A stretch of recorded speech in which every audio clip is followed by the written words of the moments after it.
Dimension 119, a dimension where anything can happen. Prepare for the strange and unexpected. Enjoy today's episode.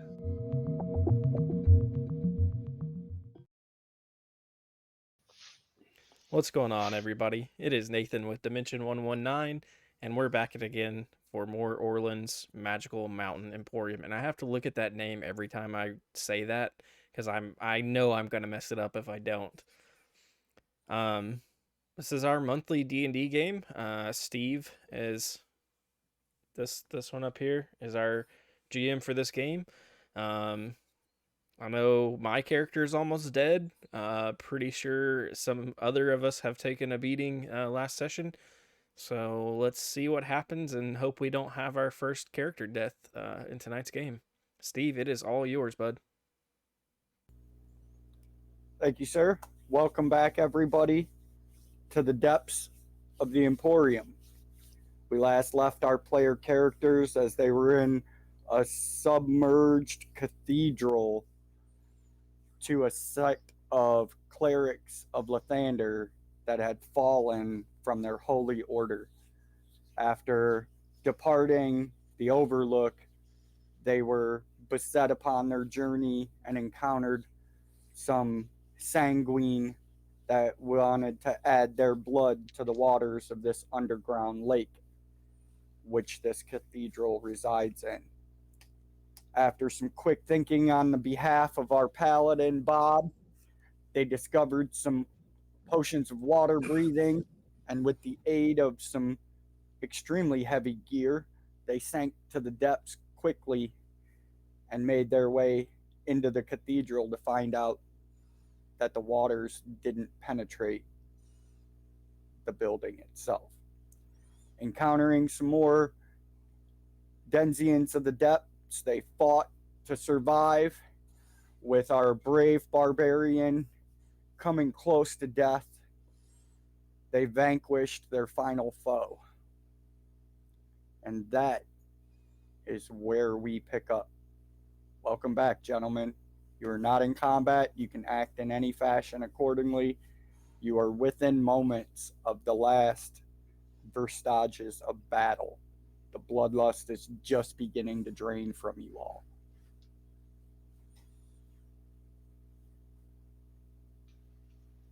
You guys all right? Looking a little worse for wear there. I think I'll have to take one of these paths, but I'll be all right. We need to well, hey Steve, this the blue glow that we saw from above and throughout, I mean, is that like lighting up the whole inside of the cathedral, or was there just like a specific section of the monastery that had that glow? No, what it was you had the blue lights that ran along the tunnel surface from the tunnel you guys came from, which illuminated a lot of the lake surface by refracting the light. And then the actual cathedral itself, the stone it's made of, emanates this soft blue glow. You and Grom, both as paladins, immediately recognize it for what it is. It's holy ground. But for some reason, it's not acting as consecrated holy ground. As you can see from your previous encounter, there are evil Dentians here on this ground where they shouldn't be. So that makes you think, with the knowledge you had from reading about the order on the beach, that somehow the history books were right, and this temple, this cathedral to Lathander, fell immediately or very rapidly, and the consecration effects of the ground and the stone didn't seem to stop whatever it was.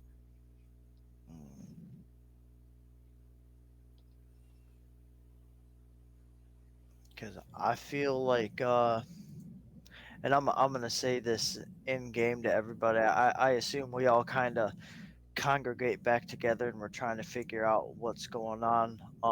So I'll ask Dave if he has any heal potions.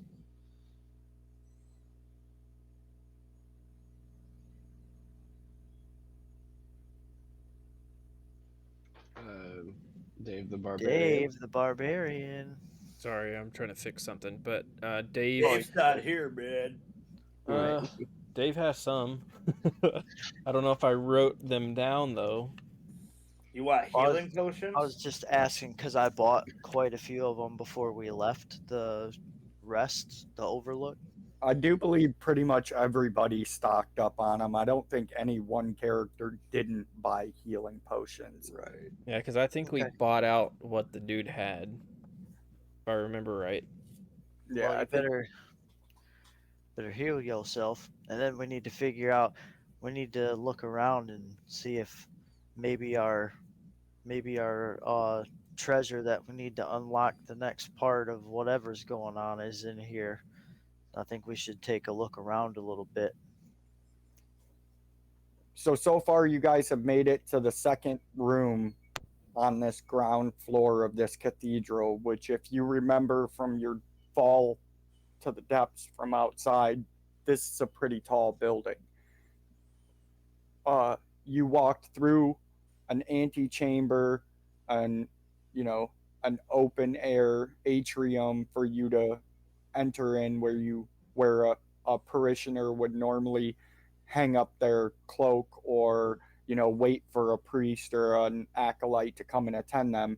And then you pass through these large double doors into the main chapel of this cathedral.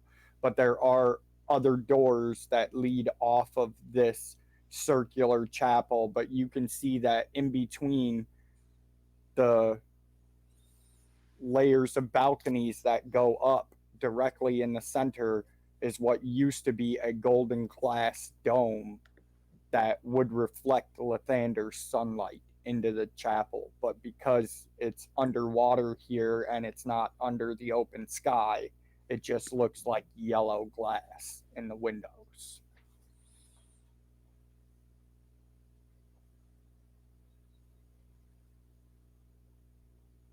How big is this cathedral? In height, or just this chapel? I mean, like, yeah, is it like a small chapel, or is this like a very large, It's very like, large. Vatican?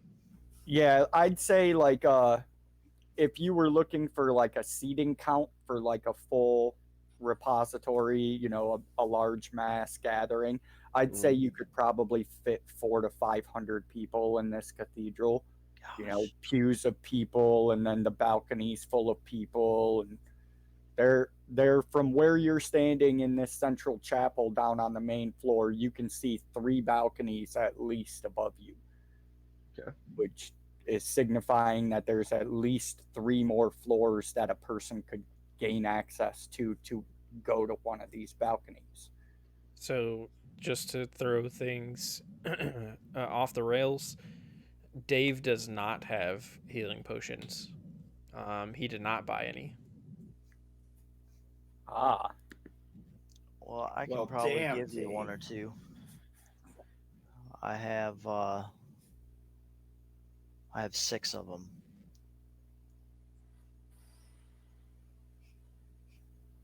I two could pallets. heal you. Being that 2 would pallets here, and you're considering burning healing potions first. I mean, Dave's probably not going to This ask for power is healing. special, bud. Dave's probably not going to ask for healing or help, but you can tell like he's bleeding all over the place. He's looking over the body of this thing that was slain in front of him, and kind of grabbing that trident up and looking over the trident, and the whole time like his wounds are just gushing blood.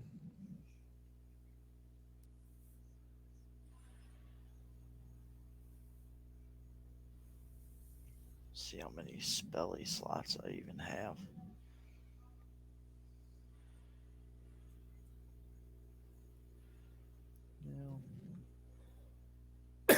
Everybody give me a perception roll.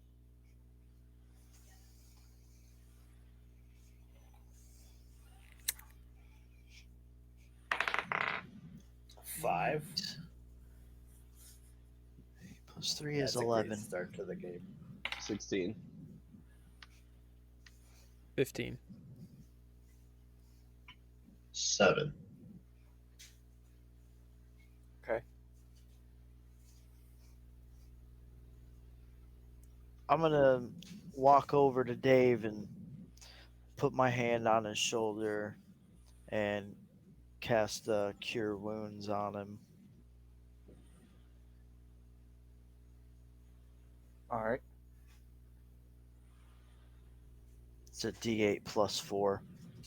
Do I roll that or does he roll it? You roll it. I roll it. Oh, bam! I rolled a 6. Plus that's a 10. You got 10 more hit points, bud. Sweet. Give me that goddamn trident. I'm up to 12. That's worth more than 10 hit points. I don't know.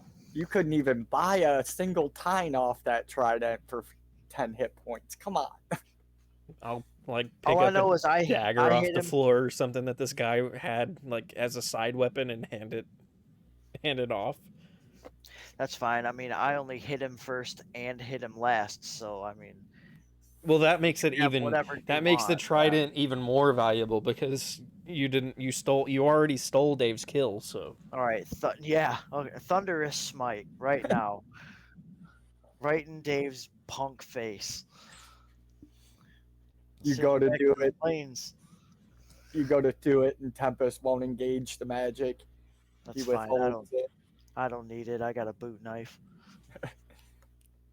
So, all of you notice that there are doors that lead off of this cathedral. You all see the besmirched and defiled altar that these sanguine have used for God knows what since the clerics left. There's remains of what could be many different races or species, bones and stuff littered all up against the walls, and some fairly nasty stuff laying around from these things encamping in the cathedral.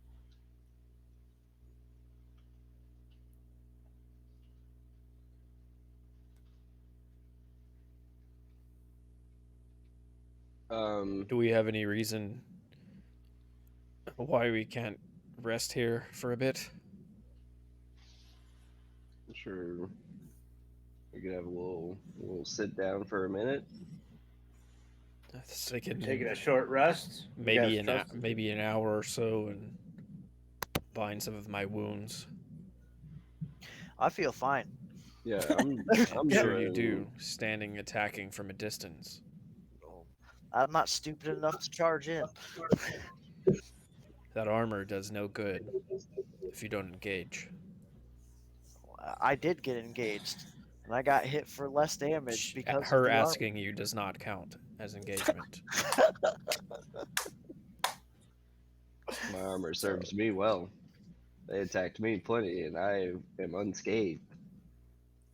Yeah, I got hit a few times. Who needs armor? That's what I'm saying. All I need is Tempest. Right? I need the glory of Tempest, for Tempest, by Tempest. So you guys are going to post up and take a short rest? I'm not going to rest. I'm going to plunder and cast Detect Magic and look around and be productive. Okay, how do you I'm want also to searching around. I can't hear you. What? how do you want to do that in order of operations? What's your sequence of events? Seeing everybody sitting down, chilling, I'll, I don't know, approach the altar, I guess, or if there's something interesting looking that isn't just church pews, I'll cast Detect Magic upon getting to that interesting looking thing. You tell What me, are the what am I church looking at? pews made of? Wood. They are, in Just start fact, smashing. Let's just start smashing church pews. I saw the rock. I know they hide shit in there. so Grom, give me a perception roll. Alrighty. I did give you that 16. Oh, well, now it's an 18. How about that?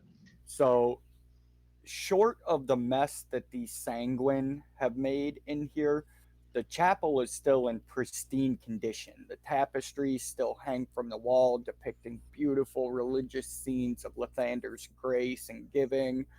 The pews are still in good shape for the most part. Only a few of them have been broken down. There's still books in the back of the pews that tell of Lathander and how to go about his worship and everything else. The altar itself is a marble stone altar. It stands probably about 3.5 feet tall. It's probably about 8 feet long and about 2 feet wide. Like depth wise. It's engraved with the sunburst of Lathander on the base of it, the rays emanating up out of it. And the chapel itself, the construction of it is exquisite. It's what you would expect out of a chapel of this magnitude from what the history books say. There are a few items that the Sanguine Baron had that are, interesting to look at, that you see, right off the bat, like this trident that he was fighting with. His armor itself looks very interesting. It's made of almost like a shiny silver coral, like rock coral.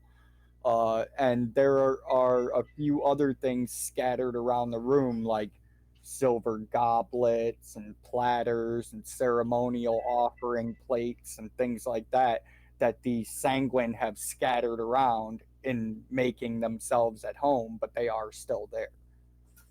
As far as detect magic goes, if you cast it in here, you will pick up the protective aura of the consecrated holy ground of the cathedral itself as a dull blue emanation from the stone, but for some reason the effects aren't taking place.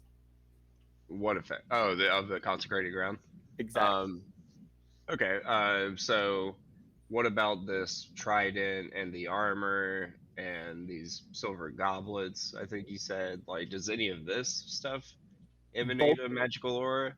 both the trident, the armor, and the what would probably be the equivalent of a long knife to one of you guys, but it was wielded like a short sword for him.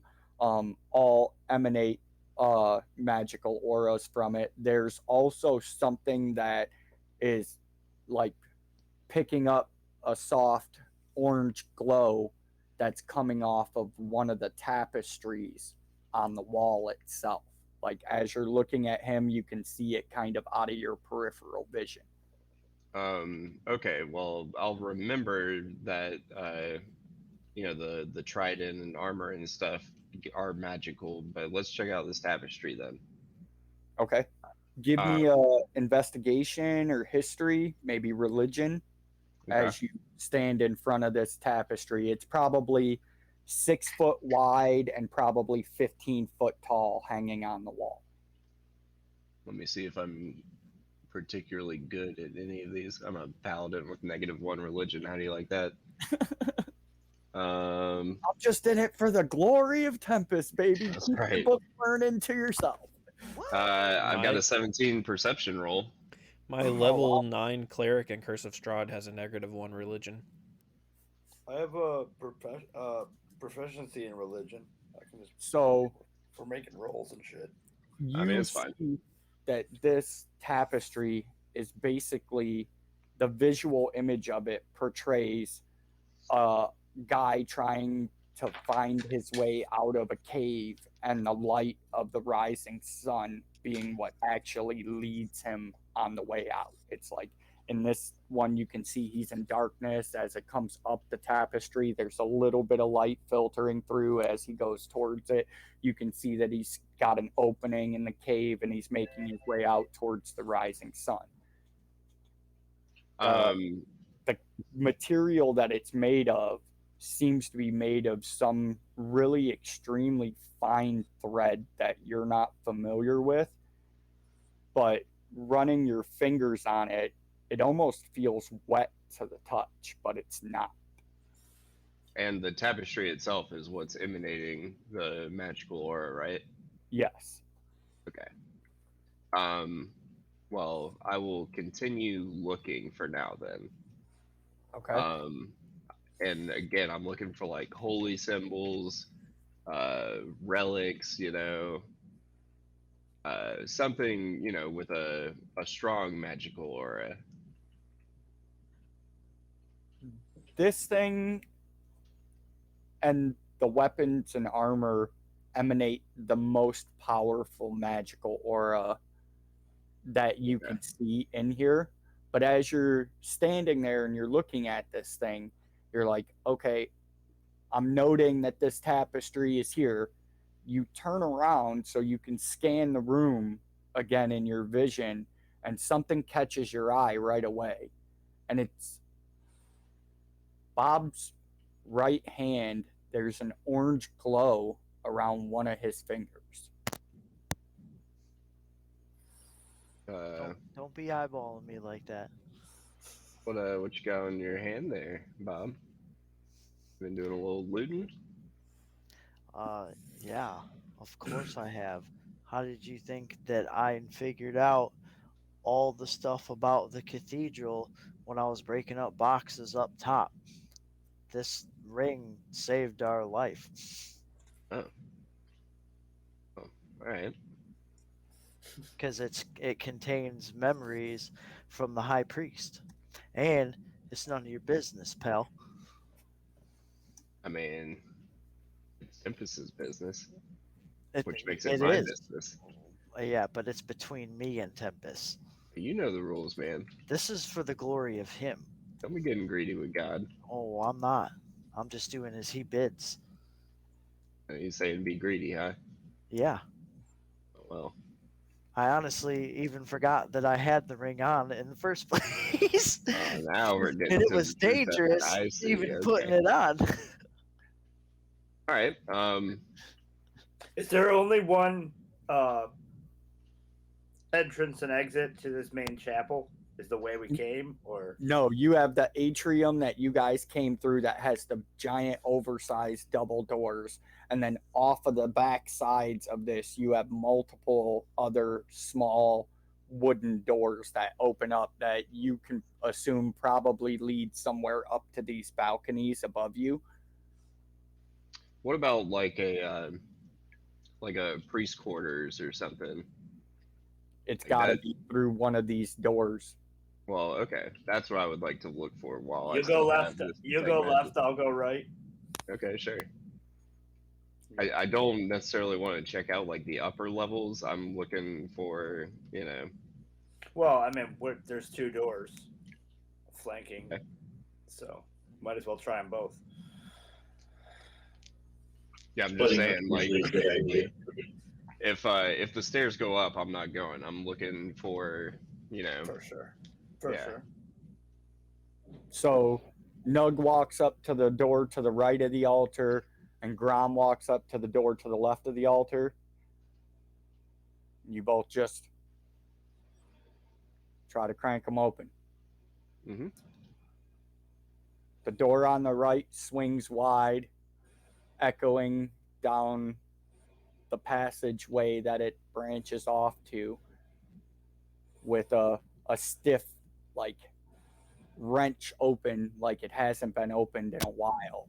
Like it was stuck in the jam a bit. You had to push it, but it wasn't locked. The door to the left is firmly locked, and you can see that there's a pretty significant sized padlock on the chapel side of this door that's securing it closed. And that's the door you walked up to, Grom. And as you're looking at it, you can see this really well made lock. And through the square in the top of the door with these iron bars in it, you can see that there's a large chest in the center of the room that's engraven with the symbol of Lathander, and the entire chest pulsates with a soft gold glow. Here we go. All It's a mimic. right. Uh, well, okay. I'll go relay this information to the party and ask, is anybody good at opening locks? Did the lock have a keyhole, or did it look like a magical lock? It looked like a lock. Just a regular old key lock. Well, I'm gonna go walking down this hallway while they figure out this chest and lock situation. All right, see All ya. right. Give me a perception roll. Hallway's got wall arrows.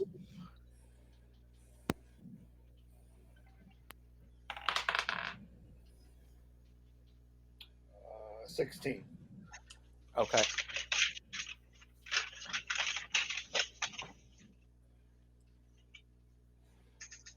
So it's a stone corridor. It's probably 10 feet in height, probably 8 feet wide, just barely enough to where if two people had to cross, they could turn their shoulders and walk down the hallway. It leads back to the extent of your dark vision at the very least, and you can see that there are a few more of these well made wooden doors that line both sides of this corridor, starting about 10 or 20 feet down. How many doors would you say In, on either side?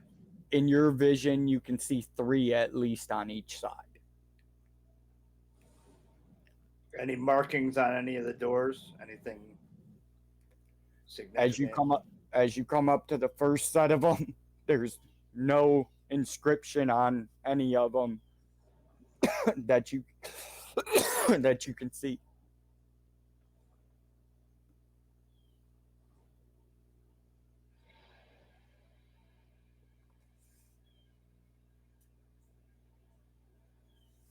Okay. And they're just normal, just well-made wooden doors. Yeah, they just look to be well-made wood doors. Okay. I'm gonna start with the closest one on my left, and just try to open it.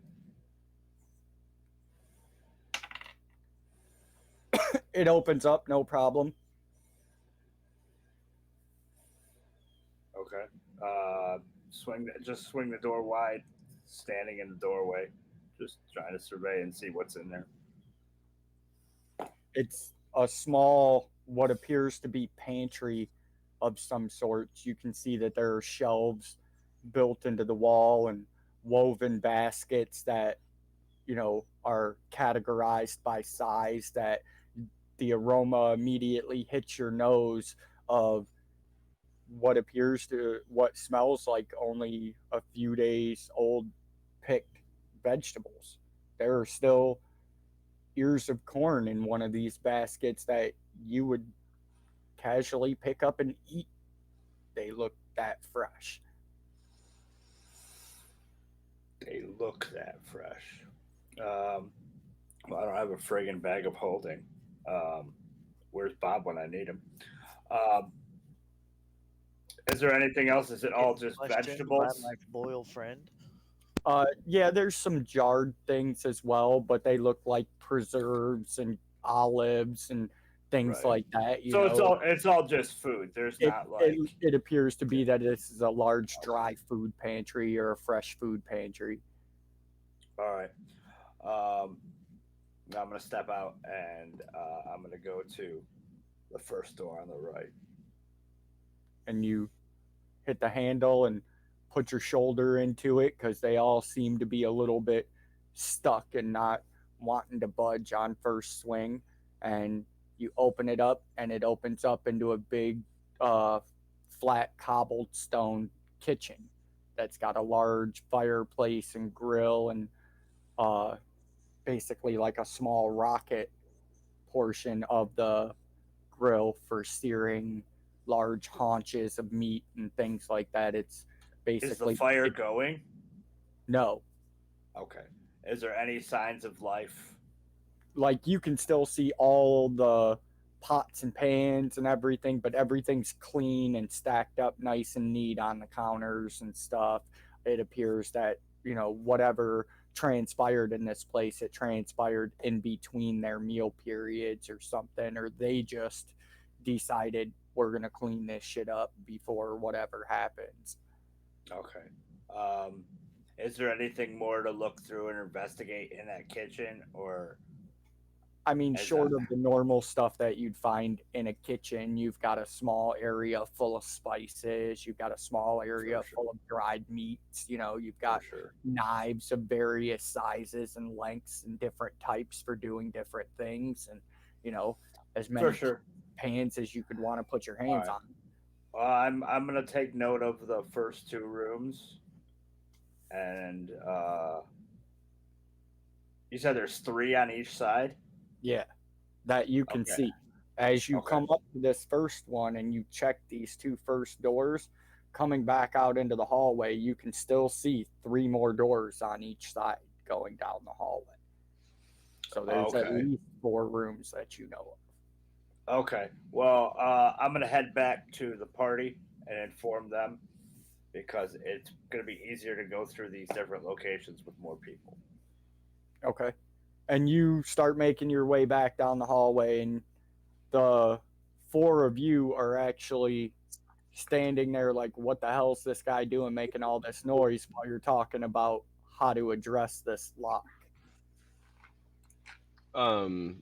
I'll ask I him just- about the pots that he found. Is there any cookware in there that looks particularly heavy, like maybe some cast iron kind of cookware? I mean, I don't know too much about the cast iron, but there was definitely some stoneware in there. Pots, pans, baskets. The pantry across the hall still had a stock load of vegetables that still look quite fresh. Okay. There's a large collection of spices and I'm just seasonings. yeah, I mean, I'm looking for something heavy that I can bash this lock with. Oh, That's okay. what I'm I asking see. about. I see. I see. I'm not Well, interested I've been in trying to say that I just happen to have a set of lockpicks. Oh, well. Speak up, son. Yeah, say it with your chest. Yeah, I mean, let's go do that then. That's a lot easier it than bashing this lock up. All right, Teef, you want to give it a go? I sure do. It's been a minute, but I think I can get this guy open. Nat 20 plus Oh. 2. Oh, I thought he was going to say Nat 1. Me too. Oh, So first Nat this 20. Look at that. Damn. Sweet. So this is a very well-made lock. It's extremely durable. It's pretty secure. It's actually got a couple of false tumblers in it, but you bypass right in there. You're like, okay, yeah, I see which ones are the bogus ones. They got too much play in them. Push that out of the way. Do this, and within a few seconds, you've got this thing, and it pops right open. See? Told you. No problem. I would say so. Except you Well- didn't tell us. Since you did all the hard work, you want to open this chest and see what kind of fat rewards we get? Yeah, I'll do the honors. Go ahead and open that thing up. Careful. So you open the door and you walk in, and there's a large chest. This would be like equal to like probably 3 to 4 feet wide, probably 4 feet tall, and probably 3 or 4 feet deep. This is a large chest. It's made out of some really exotic black wood that you've never seen before, but inlaid in the front of it is a golden sunburst symbol that is easily recognizable as the symbol of Lathander. and you go walking up to it, and you go to open it, and you try to lift the lid, and it just chikunk, chikunk, chikunk. You can feel that there's a lock somewhere in the rim of this chest that's preventing it from opening all the way, or you're not pressing, you're not putting your hand in the right spot. Something's happening to where it doesn't just open right up. I'm gonna take my time and go over it and see if I can't find the mechanism keeping it from opening. What else is in this room? There's some shelves built into one of the walls that have a bunch of various religious components in it, small braziers and incense burners. On the other wall is a rack of pegs that hold a varied assortment of clerics' vestments, and leaning up against the far wall in the corner next to one of the outfits, one of the cleric vestments, are three large poles, two of them being flags and one of them being a large halberd. Okay. Nothing particularly magical though in here outside of the chest, right? No. Okay. So I rolled a dirty 20 on searching that chest for the mechanism. And you run your hand all over the outside of it, and you get down low and you're looking for pressure plates and everything, and you get to the very bottom of it, and you can see that there's actually an indentation in the left foot of this chest that is the shape of a small sunburst, like something is supposed to be pushed into this, like a matching shape is supposed to be pushed into this at the same time as you would lift the lid. It's got to be a medallion or some sort. So I'll relay this information to the party and let them know we need to look for something of this shape so that we can open it. Probably a ring on someone's finger, or could be a staff or something. But we need to find something with this shape on it so we can open it. Is my ring have a shape like that on it? No, sir. All right. Oh, I figured that would be the key. All right. Well, we know what we need to look for. All right, so this hallway I was just in, with the pantry and the kitchen, there's doors stretching both sides of the hallway. I figured we could cover more ground with more of us. Sure. Perhaps find the key to opening up this chest. How do y'all want to split up? It doesn't matter to me. I mean, Well- we don't have. I mean, it depends on if you all want to get your own door or if we want to go in groups. I was lucky enough that the first two doors were harmless. A stocked pantry and a kitchen with that looks like someone left in a hurry, but cleaned up. But I don't know about the rest of the hallway. Teef, you stand up from kneeling at this chest and you turn around and relay this information to them. You guys start talking about what to do next as searching the rest of this cathedral for this token, whatever it may be.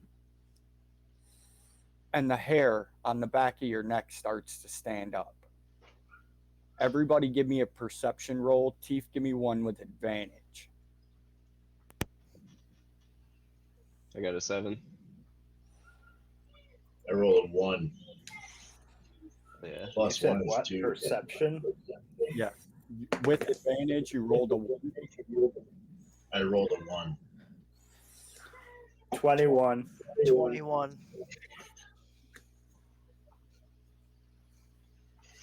Okay, so Bob and Nug I rolled a Dave, what 15, did by you the way. get? A 15.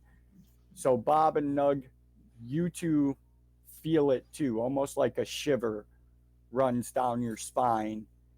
At the same time, everybody give me a wisdom saving throw.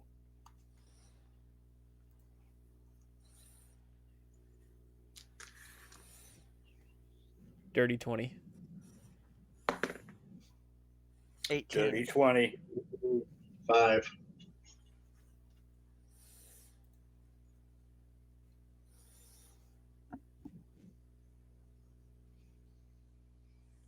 Who got the 5? I rolled an 11. And then you got That an is 11. me. Dirty 20 for Nug. 18 for Bob. And what'd you get, Dave? Dirty 20. Dirty 20 as well. So Grom and Teef, both of you are going to take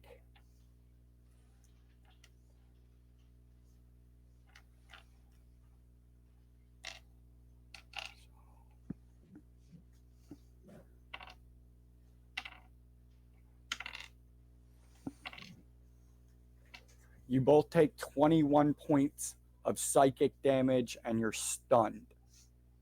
Holy The rest of you roll initiative as the shadows fade away from the doorway across the cathedral and a smoky octopus-headed figure begins gliding into the room from the hallway. Should we still roll our initiative so you have us on initiative? We just Yes, lose I was this going turn? to have you roll your initiative, but that was for them. Okay. Well, that's great. That's it, man. Game over, man. It's game over. What are we gonna do? That's funny. My initiative is 15. 16 for Dave. 13. The first to die. I mean, I'm stunned. Do I even roll initiative? Yes, you guys We'll both give just me don't your go this turn. I rolled a 3 with advantage on initiative. That's amazing. That's pretty great. Yeah.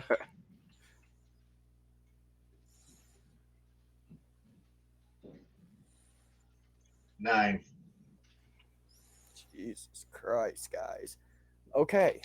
How close? How the stun people are? How long are they stunned for? One full turn or? We'll find out. Mm-hmm.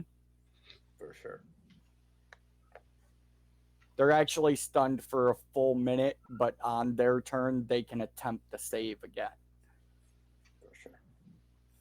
All right, so the three of you that aren't stunned see this creature glide out into the middle of the chapel, and immediately its hands start weaving around in this weird, watery flow. And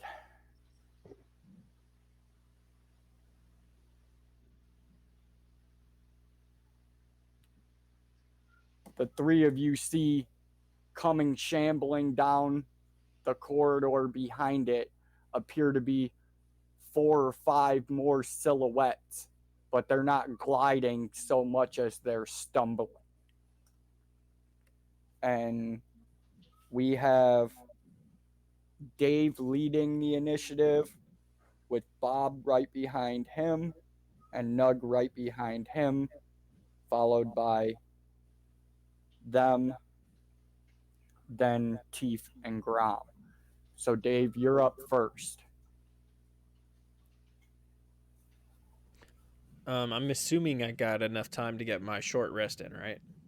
Oh yeah, you guys Okay. got your hour-long rest in before he stormed off down the hallway making a bunch of noise. So I was looking at the treasure list you sent us, and I don't see that the trident requires attunement. Is that true, or is it just missing on that list? It in fact does not require an attunement period. Would you say that these creatures are in a 60-foot line right now, or how many could I get in a 60-foot line right now? If you opted for the main creature, the one that's in the cathedral itself, you probably couldn't get more than the first couple of feet of the hallway. but if you step to the side and opted for the hallway, you could probably get, however long you wanted down that hallway. Can we see what's coming down the hallway, or we just see shapes right now? Yeah, they haven't made their way fully out of the doorway yet, but you can definitely see this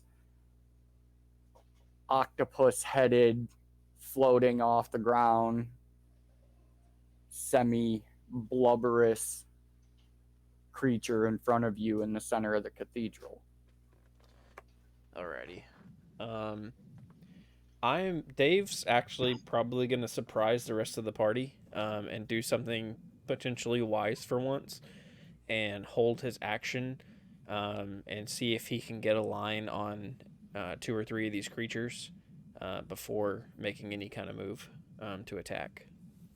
Okay, so we've got Dave holding his action. Bob, that brings us to you. Okay. Actually, give me a knowledge check, Bob. Yes, sir. Give me 1 second.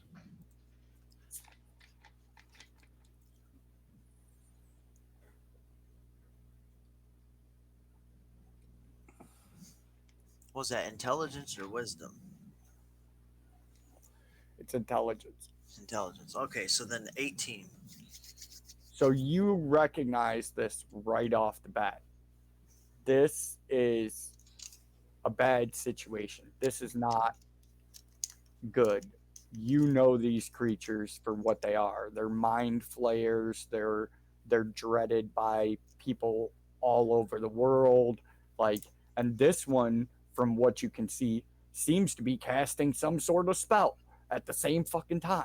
So that just leads you to believe that the situation is a poop sandwich with extra gravy, because immediately you recognize these from your studies, and this is the infamous Alhoon. These things are devastating, evil piece of shit creatures. Yeah, I can feel that.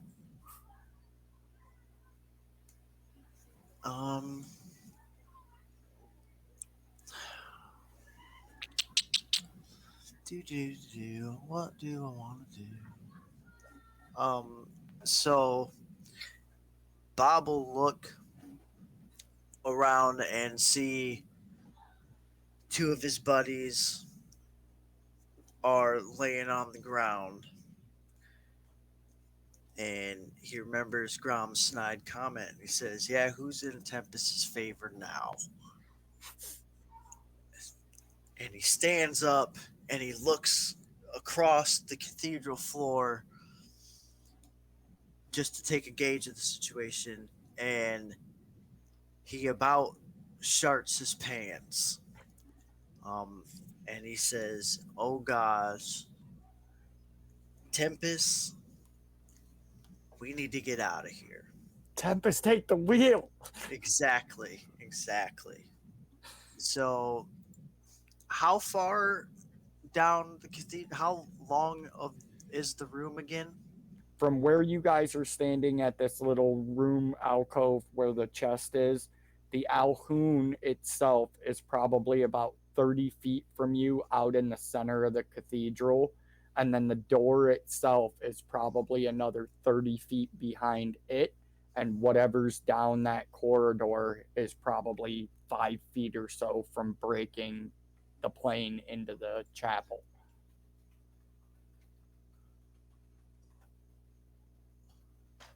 I'm so sorry. I was writing something. How many feet did you say? From you to the Alhoon is 30 feet. 30 feet. From you to the door that the creatures are making their way out of across the cathedral, across the chapel, is 60 feet.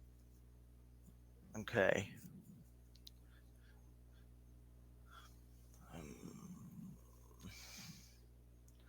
30 foot, 60 feet to the door. There's more people coming through the door. There's one of the worst things we could possibly come up against halfway to us already.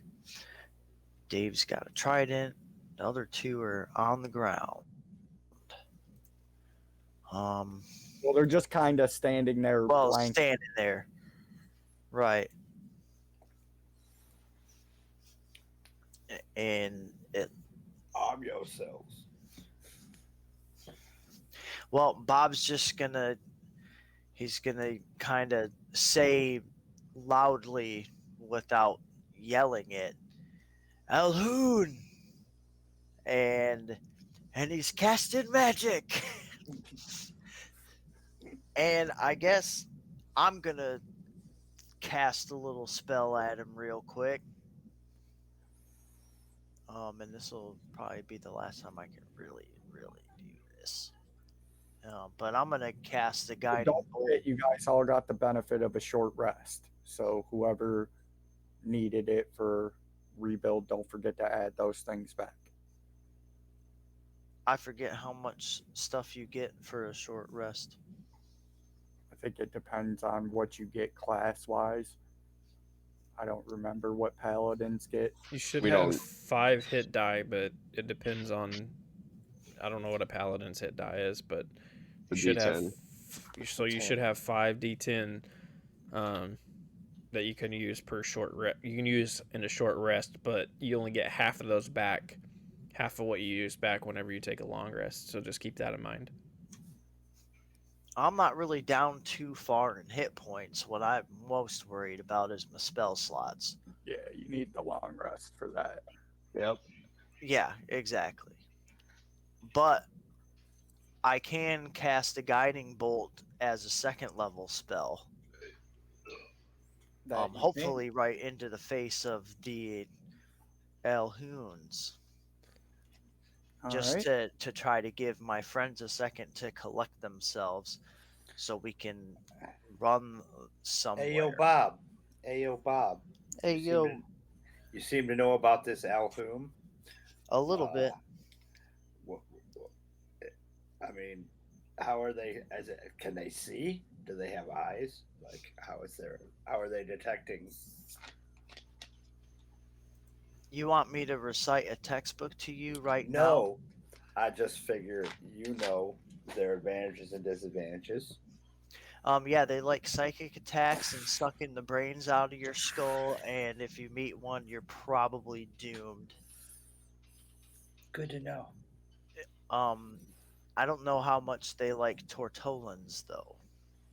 Dave shouts over the other two as they're talking this. Get them in a line!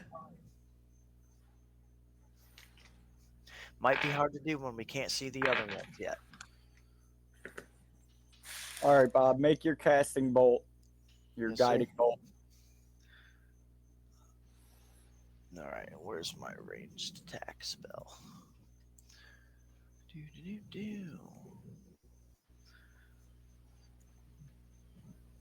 My ranged attack is 14. And you Tempest! You shoot this blast of radiant energy out of your hand. And as the Alhoon is waving his hands across in throes of spell casting, you see one of his tentacles swipe across, and the ray goes diverting off to the side and splashes into the wall just instinctively to the side of the tapestry that your stunned friend Grom was inspecting just shortly ago.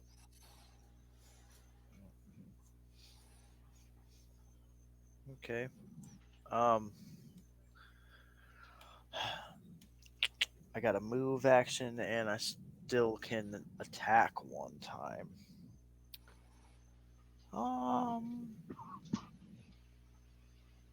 But I think I'm just going to end my turn as I can't believe that he just deflected Tempest's rage like that.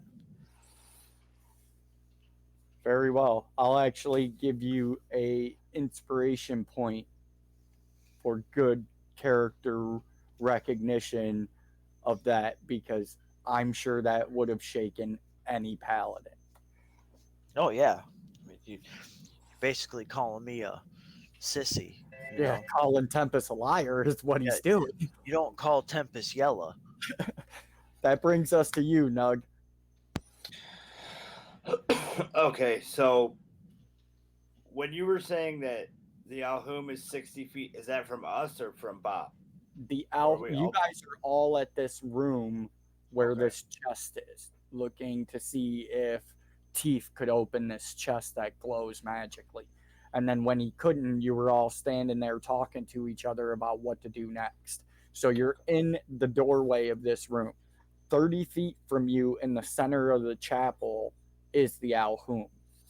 30 feet the other side of that is the doorway you came out of that leads down that corridor where you can see people shuffling or something shuffling down that hallway. Okay. Well, I don't know shit about this Alhum. Because that's just a knowledge roll, right?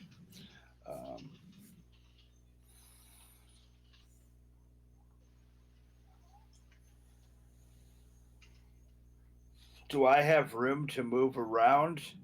Like, oh yeah, you could absolutely make your way past one of them out the door into the chapel if you wanted. This room isn't very large. It's only like a 10 by 10 room. You can tell it was obviously somebody's private storage area or the priest storage area.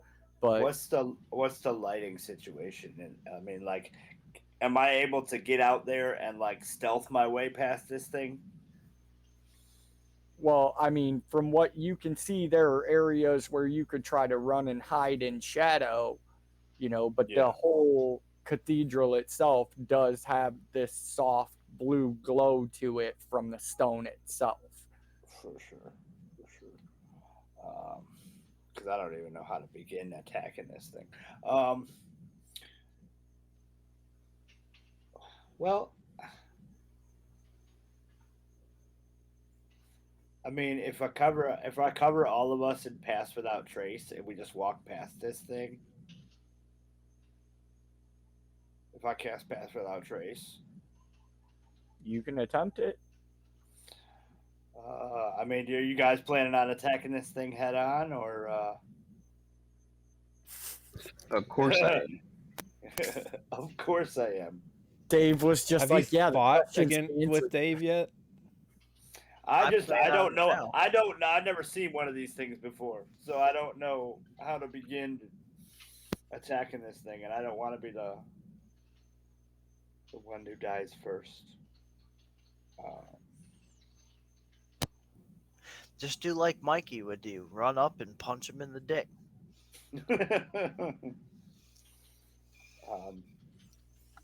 So this is an actual creature, right? Correct. It's not okay. It's not like a spirit or anything. Nope, correct. It is a physical being. And you said we are 30 feet from it? Absolutely. Okay.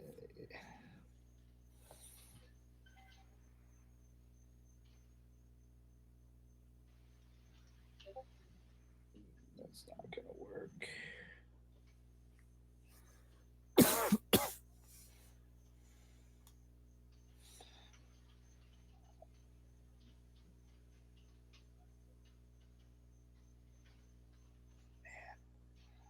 Okay.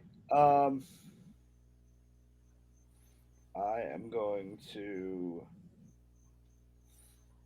I'm gonna equip my blowgun with my poison needles. Okay. I'm gonna run out, try and gain some cover, and then make an attack. Okay. Yeah. Okay. So I run out because the blowgun range is. Wrong weapon. 25 feet. So I only have to really run out 5 to 10 feet. Is there a spot where I can take cover and, stay hidden? You could attempt to hunker down behind one of the pews if you wanted to. Yeah, it's kind of what I want to do. Just take cover for right now. Okay. Go ahead and make your attack roll.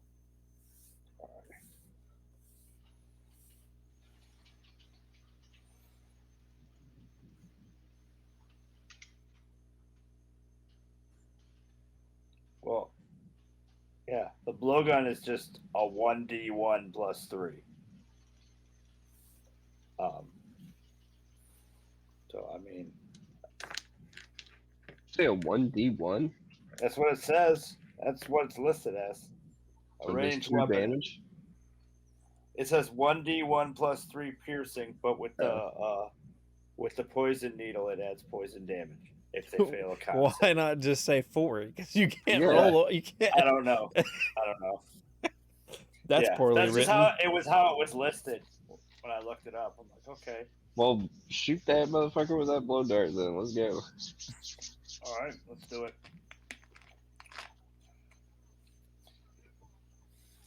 So I'm not even rolling. It's just a 4, right? No, you still have to hit him with it. Yeah. 16? A 16 will not hit. Okay. All right. There is nothing else I can do, so just crouching down then, I guess. Trying to stay hidden if that did not work. Okay.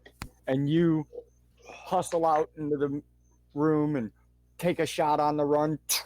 You duck down next to this pew, and as you look up to see where your shot landed, you don't see the needle anywhere, but you see the Alhoon's head slightly turn in the direction that you just ran. And that brings us to them. And in that instant, the Alhoon, with a final flourish, sweeps across, and a secondary Alhoon pops into the air next to it, and it leans forward, and it's going to attempt to use its Mind Blast on you guys, which will be everybody in that group except for Nug, since he just ran off to another direction. Would that put 2 of them in a 60-foot line that for me, or no? It'd put him in it, but you'd still have the wall there, and as he's casting his spells, he just rolls for his Mind Blast recharge, which doesn't, so he leans forward attempting to throw this Mind Blast forward, and it doesn't go off, and coming out the doorway behind him, you can see a shambling of human zombies and skeletons pouring out into the room. And anybody who looks closely enough will recognize the rotten, tattered vestments of former priests and acolytes of Lathander. And they just start rushing across the room, coming up behind it. And you see the Alhoon, the 2 of them split to make way for the horde as it rushes across. And they don't have enough speed to get to you in one turn. So that's going to bring us. The Alhoon attempted to Mind Blast again. It moved. Spell completion. They're moving across the room towards you. That brings us to Teeth. Give me a wisdom saving throw, sir. Yes, sir. Hey, I'd like to interject real quickly because I forgot about it when the first barrage attacks happened.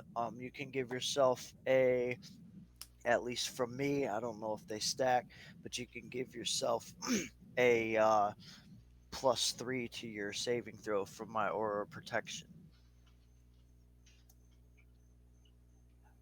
It That goes would up put by me your at wisdom 22. modifier. At a 22. Yep, with his +3. So, with your natural affinity to psionics and the mental energies that come with it, you quickly clear the cobwebs from your head and recognize what's in the middle of this room in front of you and what must have just happened to you. I'm gonna be totally scared and yell, "Run! Everybody run!" And then I'm gonna try to run. get out. Okay, where are you running to? You can make your way out of this room. You could easily push past the couple of people that are like still in the door, like holy shit, and be into the chapel without much problem at all or any loss of movement. But then where would you like to go? Why are you running? The Alhoons are about 25 feet or so out into the room, and there's what appears to be two of them spreading out across the room, and a small contingent of zombies and skeletons are charging across the room from the opposite doorway. You can see just the top of Nug's shell poking out from behind one of the pews in the second row. I'm gonna run out, come to a screeching halt, and drop a Spear of Darkness. Okay. Darkness. And I'm going to drop it so that it gets at least the Alcoon on the left. Okay. Now, question for you. Are you using a racial trait to drop it, or are you using a psionic ability to drop it? I believe it is a racial trait. Okay. I was just looking at it.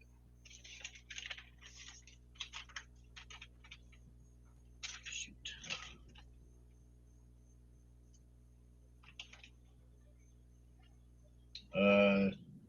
Racial trait. Yeah. Okay. Anything else you want to do with your turn? Where are you running to? I'm going to attempt to hide. You're going to attempt to hide? Attempt to hide in the shadows. Okay. Yes. That brings us to you, Grom. Give me a wisdom saving throw, sir.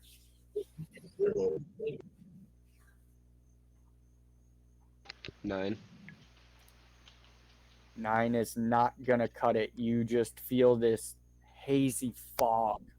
Did you add my +3 from the protection aura? Even I did. with Oh, I do have inspiration from last game, or I had inspiration last game and didn't use it. Rather, could I use that? Absolutely, you can. Inspiration always rolls over in my games if you don't use it. So make sure you notate it on your sheet. Like, yo, I got a pointer, I don't. All right, so now I have a 23. And it takes you a minute. The fog is so heavy and thick on your brain that you almost find yourself spiraling back down into the depths of it. This just gray cloud of just blah.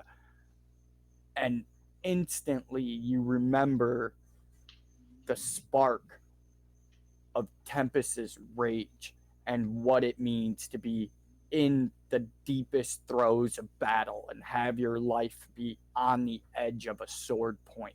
You've been there multiple times in your career as a paladin, and it only feels one way. And you only get that warrior sixth sense when you know this is one of those opportunities. And that feeling just cuts through the fog and just knifes straight in, and you feel it start to warm in your heart and your chest, and you shake the cobwebs away, and you see this thing, well, these things now out spreading in the chapel, and these skeletons and zombies shambling forward, wearing the tattered and dirt blood-stained vestments of clerics and acolytes of Lathander. As I come to, I'll see what's going on, and with my rage roar at the enemy and grab my two-handed sword and charge at them. Okay. Which one would you like to charge at? As you can see right now, there's a globe of darkness off to the left-hand side of the room, and coming through the edge of that globe and around the side of it, just by sheer circumstance of them coming through the doorway, are these skeletons and zombies, and drifting off to the right about 25 feet into the room is this octopus-headed monstrosity that is gliding with its feet its robes probably 3 to 4 inches off of the ground, and it's gliding over into the center of the room where you can see the top of Nug's shell poking out from behind a pew. Okay.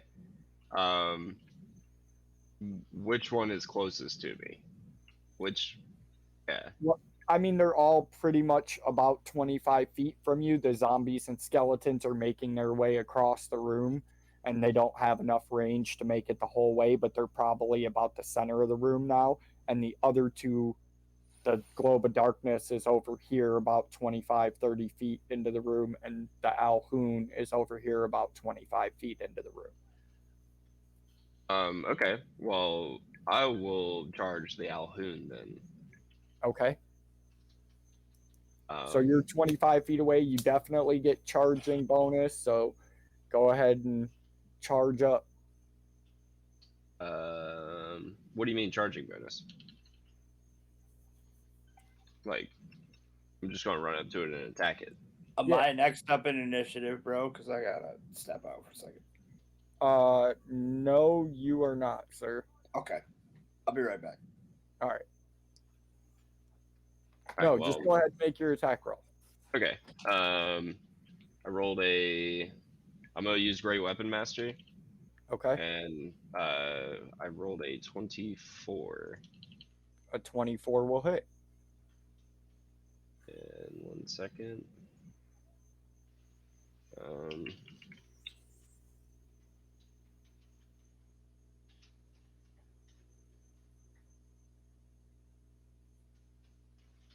So I do 21 damage, like with the attack, and I'm going to smite as well. Okay.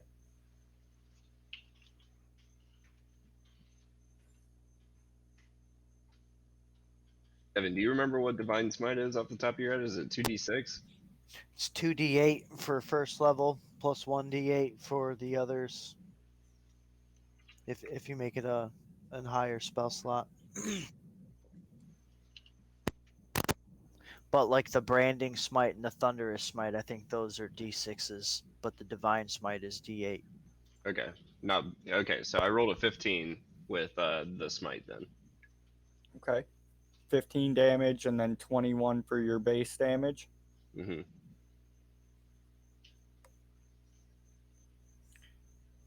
And this thing, you swipe across and cut open the front of this thing's robes, and you see this soft mottled gray flesh part under the keen edge of your strike, and this thing lets out this watery garble straight into your face and waves its tentacles at you. Well, I don't like that, so I'm going to attack it again.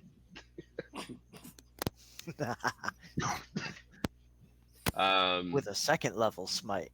And I got the same roll, so another 24. That hits. Let me roll these. 27 damage with the physical, and I'll smite again. Okay. For 11. So 38 damage on the second.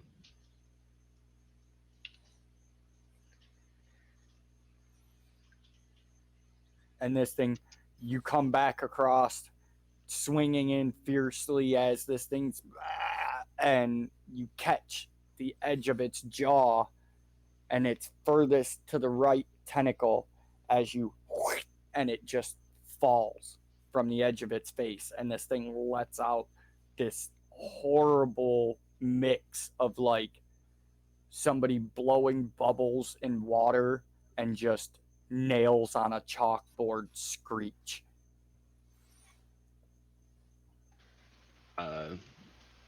Disgusting. That's my turn. Okay. And that was you, and that brings us back to the top of the initiative order with Bob.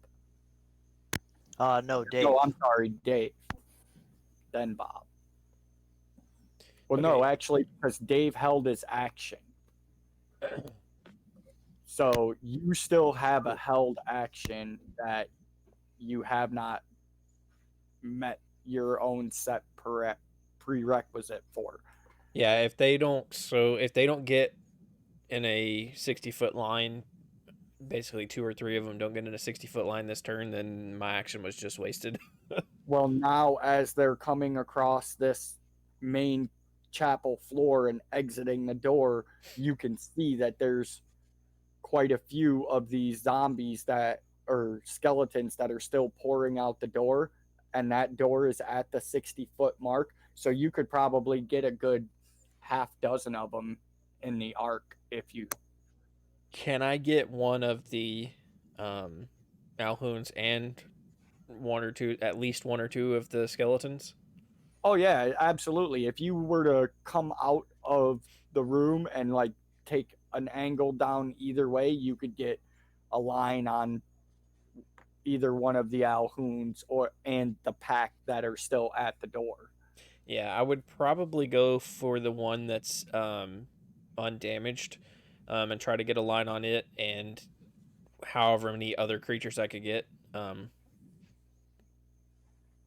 it's And off to the side enveloped in this little globe of darkness that Teef has summoned around it. And the zombies and skeletons are milling towards the door. let's see here. I don't know if I need to see for that. Let me double check.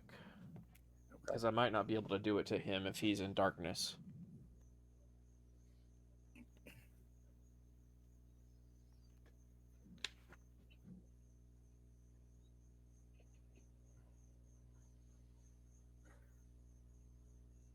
Yeah, so any creature in a 60-foot line from that needs to make a dex save, DC 15. As Dave runs up and tries to get a proper angle on several of these creatures, and takes this trident in both hands and jabs it into the floor, kind of directing it towards them, and this electricity starts to flow down through the trident and into the floor, and you can see it kind of making arches as it's going into the ground, and as it reaches each creature you can see it kind of go up on their legs. And as it arcs across the floor, it illuminates this small globe of darkness that Teef has cast. And inside, you see this arc of lightning actually phase in to this image of an Alhoon, and it wavers as the electricity passes through it, and it goes down into the ground again and comes back out in the midst of this grouping of skeletons and zombies and just begins crawling up their legs, and about 6 or 7 of them just begin arcing uncontrollably and falling to the ground smoking. Does it do any damage to the Alhoon? Give me a perception roll.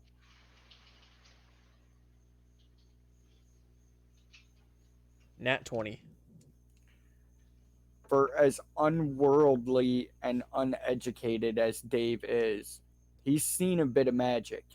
He's heard about those traveling circuses that can make things that look real and sound real but aren't really there. And seeing this electricity just pass right through this thing and not affect it at all, you're firmly rooted in the belief that that's not real. And the image actually wavers out.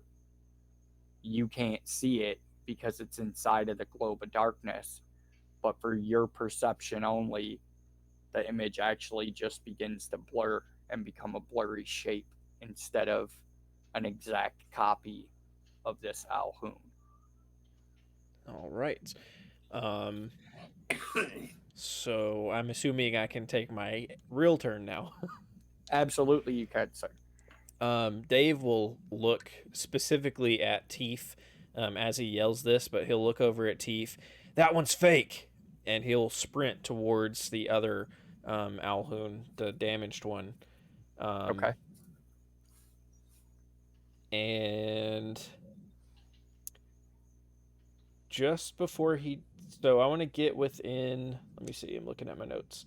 I want to get within 20 feet, and stop. If I have to move to get there, I'll do that first.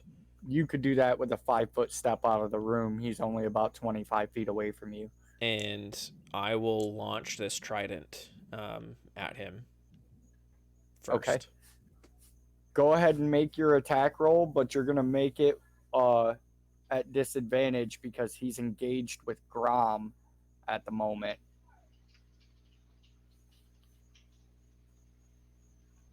Can I use my inspiration to make it a straight roll? Absolutely, I'll allow it. So that's going to be a 21 to hit. That does hit. All right.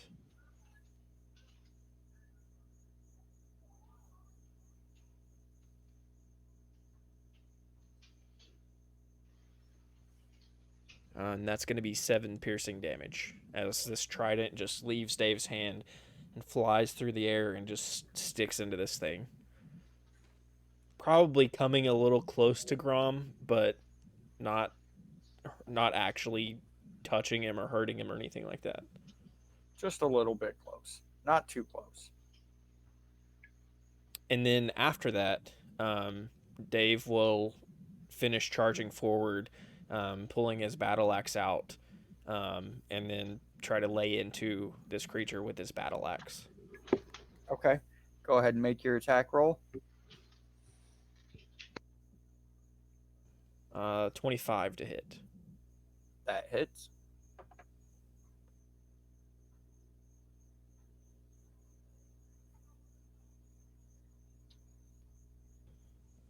For 8 damage. All right. He's going to come charging in, and right where this trident hit, he's going to try to kind of slide his axe along that trident, directing it to him, in a two-handed swing, and hit, and then pull the axe back out. Probably slightly regretting the decision to launch the trident and hoping that he can defeat this thing so that he can get it back. And then he'll hold his ground, growl in the face of this thing, and you can see that you can see that flash in his eyes as he starts to rage. All right. And that brings us to you, Bob.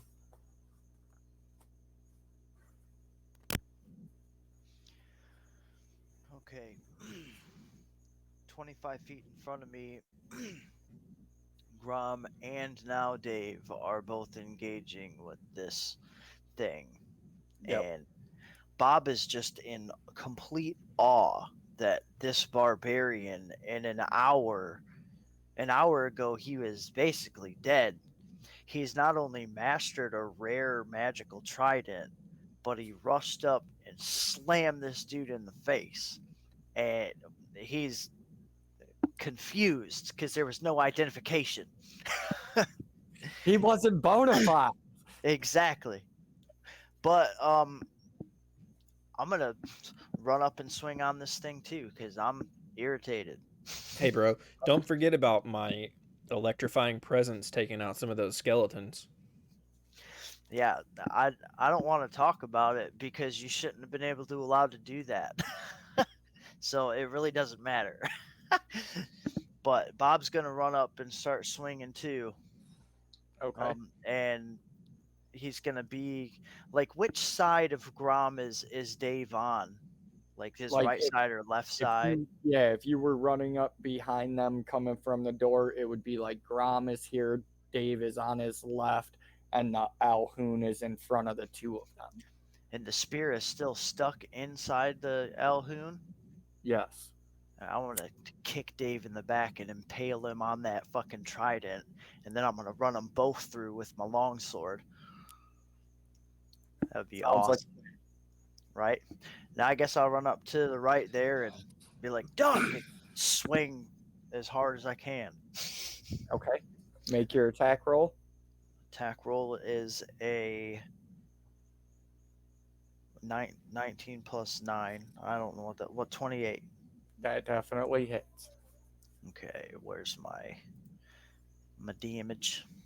Okay, this one is gonna get just a straight D8. Look, I'll be At- honest. I was at 8 preparing my failure sound for for after all 12. that talk.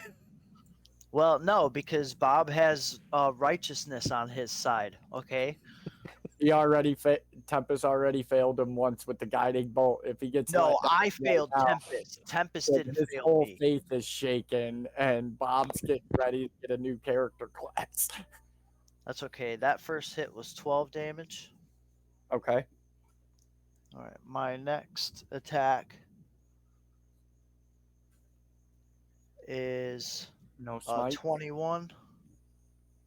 A 21 hit. Yep, and I'm gonna smite with a second level spell slot. Okay. So my longsword damage is going to be for 8, and then my smitey damage 6, 10, 16. Okay. And then I'll take a 5-foot sidestep to my right, and just take like a defensive position with my shield. Trying to also keep in mind about the zombie dudes. Okay. That brings us to you, Nug. Okay. How far am I from this dude? You're probably 10, 12 feet away. The combat is happening out in front of the first row of pews, and you're behind the second row. Okay. And what's the situation with the skeletons and shit coming? They're through pouring the other out door? across the room. Oh, They okay. were running straight across towards the other doorway, but a few of them have started milling their way this way, following behind the Alhoun. Okay. So they're And just there's spreading a globe- out, so I can Yeah, just. and there's a globe of darkness over in the other corner of the room that appears to have this other Alhoun in it. Okay. I thought what's his name said they were fake. He said the teeth, they're fake. Oh, As he ran out of the I room. thought he yelled it out. Oh no, I yelled it, but it's I Oh, mean, okay. it's kind of up to you guys whether you believe Dave knows these creatures or not. He just knows what he saw and what he thinks based on what happened. For sure. I'm just gonna start taking out some of these skeletons and stuff. Okay. Dave just definitely yelled it in Teef's direction because Teef was running from it, casting the darkness around it and stuff like that. But he did yell it. So I am going to. I mean, can I attack one and then attack another? Absolutely. I've got extra attack and shit. There's probably a couple. There's probably, short of the 6 that Dave just electrified by the doorway, there's probably another 12 or 15 that have already made their way into the room. Okay, so all right. So here's what I'm gonna do. Still crouched behind the pew. He's gonna put his hands together briefly and take a deep breath. The Eldritch Claw tattoo on his neck is gonna start to glow. So for the next minute, I have all my unarmed and melee strikes are magical, and they have a range of 15 feet. Okay. So I'm gonna grip my punching dagger up, and I'm just gonna start wailing on these dudes. Do the first attack. Right. And yeah, it's magical strikes, 15 foot for melee and unarmed attacks, and an extra d6 force damage On your attack damage. Yeah, on top of the attack damage. Are It's you once per day. attacking zombies and skeletons, or are you attacking the Alhoun?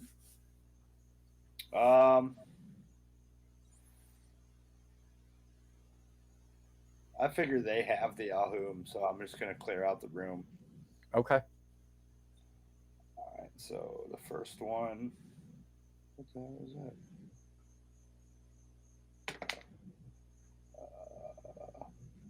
21. That definitely hits.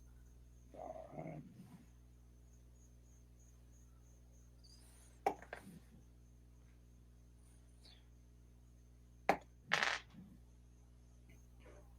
$11 damage total. Kills it. Okay. I'm gonna turn to the other one. Which lets everybody take a pause and oh no, the first POB actually goes to who got the first drop? I believe it was Teef, wasn't Yeah. it? Yep. I didn't get No. credit for all my zombies. Oh yeah. Yeah, Dave Zombies, I guess. Yep. I finally got a Yeah. kill 5 sessions So- in, and they finally finished something off. Let's go ahead and give it to him. Everybody give him the coveted It's like hat. that. That's like that. That Wonder Waffle Yeah. in Call of Duty Zombies. He just shock lined them all.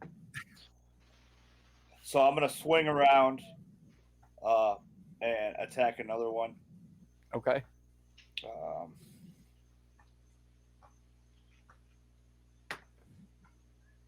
26. Hits. You need a 15 to hit them.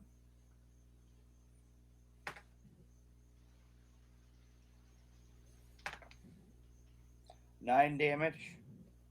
And this one is a skeleton, and you wham and just explode its rib cage, and the top shoulders and head are just creaking on the ground, trying to find a way to claw forward.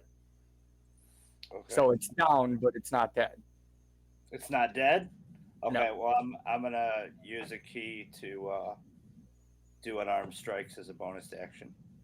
Okay. So it's 2 unarmed strikes. The first one is a 26. Hits.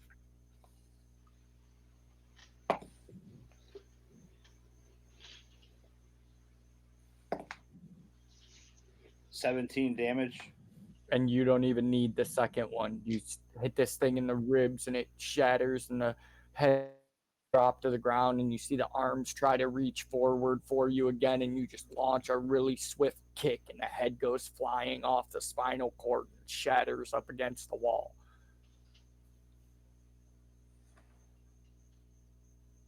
And that brings us to the end of you. Yeah. Yeah. All right. Wait. So I obviously stepped out of pews to fight them. I'm gonna step back behind pews and crouch again. Okay. So that brings us to the Alhoon and its companions. And it looks at the 3 of you in front of it as it's oozing this grayish, greenish blood from the wounds it's sustained.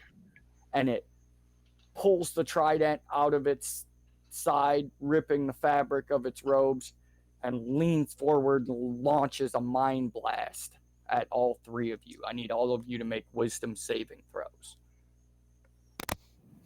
Does Aura of Protection stack? No, you can only be under the effect of 1 aura at a time of a Okay, specific. what is your charisma, Grom? Mine's 2. Yours is 3. Okay, so everybody gets a +3. 18. Oh, 16. I dropped my dice again. All right, next dice. I don't I know. rolled a 4. Or wait, it was so an 8. 8 plus 3 plus 3. 14? So all of you except Dave actually fall prey to it again, and you take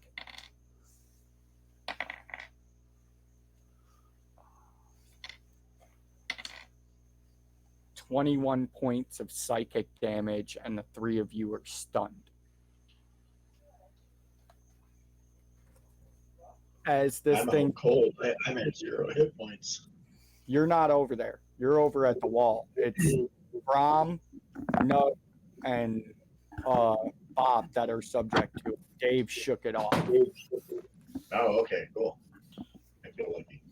You're not within range. It's a 10-foot cone that comes out the front of this thing. And so you take 21 points of psychic damage and you're stunned. And as this thing leans forward and lets the launch go at you, Dave, because you're not subjected to it, you see right off the bat a golden ring on this thing's finger flash. And as it flashes, a dome of sheer gold energy starts at the top of this thing's head and just engulfs a 5-foot space around it, actually pushing the three of you back a pace. And you see its tentacles waving, and the skeletons and zombies actually charge up, and they're going to have made their way fully across the room, and you're going to get attacked by two of them, Teef, and neither one is going to hit you, and the swarm is going to run up and attack at the back of the rest of you. So Dave gets hit by one with a crit.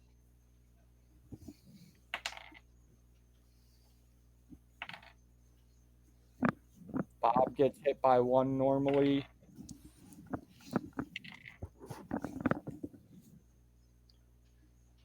And Grom is safe. So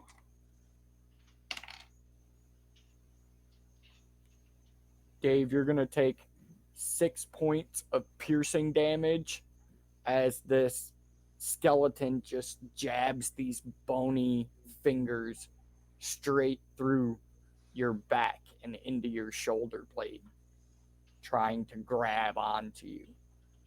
And then, Bob, you're going to take 2 points of slashing damage as this zombie rakes across at you and just barely catches your arm in between the joints of your armor and draws a thin line of blood. It's just a flesh wound. And that was them. So that's actually going to bring us to you, Teef. Hold on a second. I'm going to stand up and get a drink from the fridge behind me.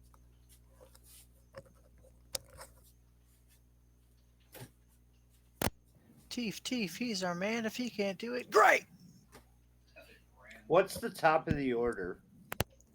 Dave, Bob, I think Grom, and then the monsters, and then you guys? Or no, you, then Dave, the monsters. Bob, Nug, the monsters, Teef, Grom. So it is on Teef. So Dave starts the order then? Yes. Okay. I'm just processing for the minute of my tattoo's effectiveness. Well, your tattoo's effectiveness is irrelevant right now as you're physically stunned. Yeah. Aye. I am going to put my sleep poison on my one of my bolts, and I'm going to take a shot at the thing that just psychically hurt me. Give me a knowledge check, Teef. Because you're a psionicist and a rogue, right? Yes. Give me a knowledge poisons and a knowledge psionics, just in general. Just a knowledge. I got a 12 for the knowledge roll. My character sheet.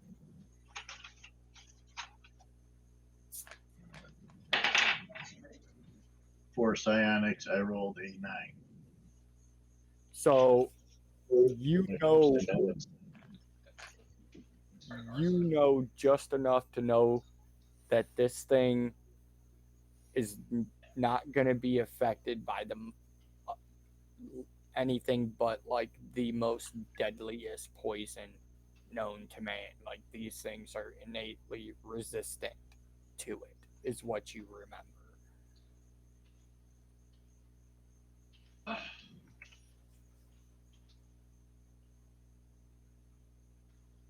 I'm gonna hit it with a little bit of its own medicine, Okay. and hit it with a.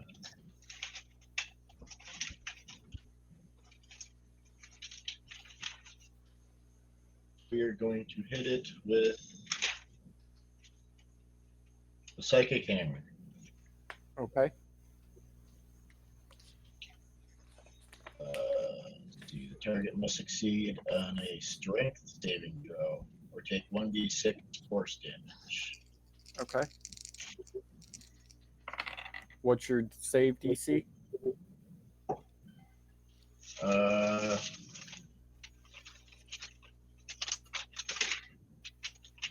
Yeah, man. There we go. Plus 0, 11 would be He the makes it. save. All right. Well then, I'm out of options. Through this crackling dome of gold energy, you see the face of this thing missing a tentacle as it just turns its head towards you, and you can hear echoing through your mind the telepathic whispers of it as it says, "You wish to toy in the mystic arts, boy?"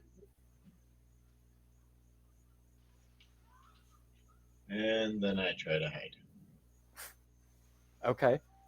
That brings us to you, Grom. Give me a wisdom saving throw, please, sir.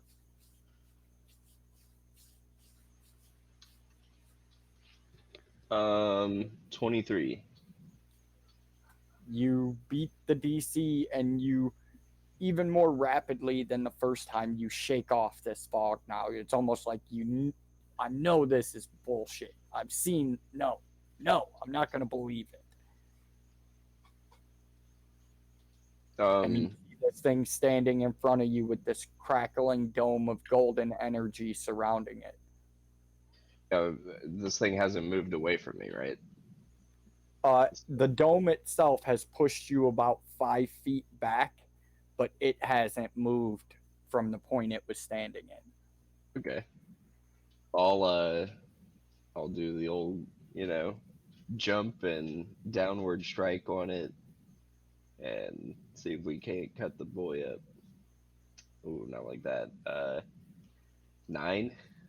And you jump up and you come swinging down with your weapon, and you see this crackling energy converge into the spot where your weapon goes to strike, and it almost solidifies under the edge of your weapon, causing it to cascade off the side of the dome. Well, I'll swing again. Okay.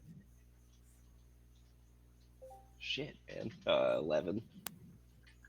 Again, you come slicing across with a side cut, like I'll just cut him in half, let the top half fall next to the bottom, and you hit the edge of the dome, and it drives your sword arm straight up as it skids along the dome, throwing sparks.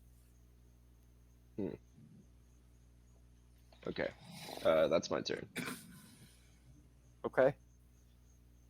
That brings us back to the top of the initiative order with you, Dave. So, how is this gold dome affecting the trident stuck in the side of this thing? It pulled it out as Okay. it looked at you guys and then leaned forward and mind thrust at you. So it's actually laying on the ground just inside this dome.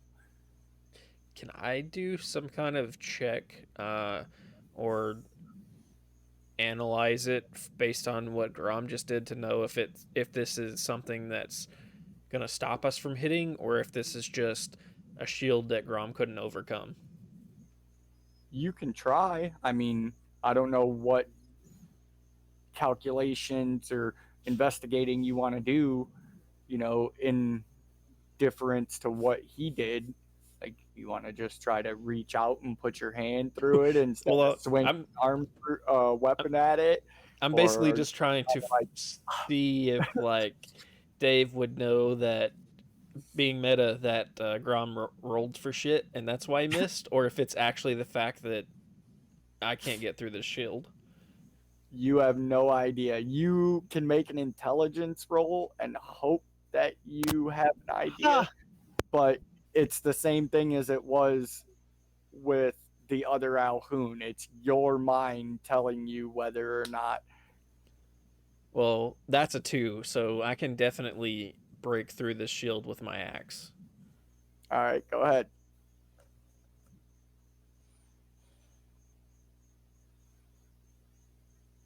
So recklessly attacking, that's going to be a 13 to hit. Negative. You come slamming down into this thing like, oh, I'll show this paladin. This is how you break an egg. And bam, it's driven off straight into the ground at your feet. So Dave's going to kind of look down at his axe for a second, glance back towards Bob, because I imagine he heard Bob like complaining about what Dave did in his last move. And he's gonna kind of turn his axe to where the other head's facing out and try this again. Okay. As you turn and look at Bob to give him a glare like you fucking cursed me, you can see there's a glazed, glossy look to Bob's face. And enraged, Dave screams in the face of this thing and swings the axe double-handed for a 19. And again, you come swinging in right as you're thinking, I finally got this thing. The energy converges and pulses and repels your axe actually backwards. And you fight to keep your grip on it as the head goes over your shoulder. Someone break the shield! And I will stand my ground, I guess. Okay. That actually brings us to Bob. Give me a wisdom saving throw, please, sir. I'm going to use my inspiration Okay. just to let you know how that's going. That's a little bit better. I got a 17. I am sorry, sir. You are just shy. You are, in fact, still stunned. Are you? Okay. Later. After him, it went to Nug. Give me a wisdom saving throw, please, sir.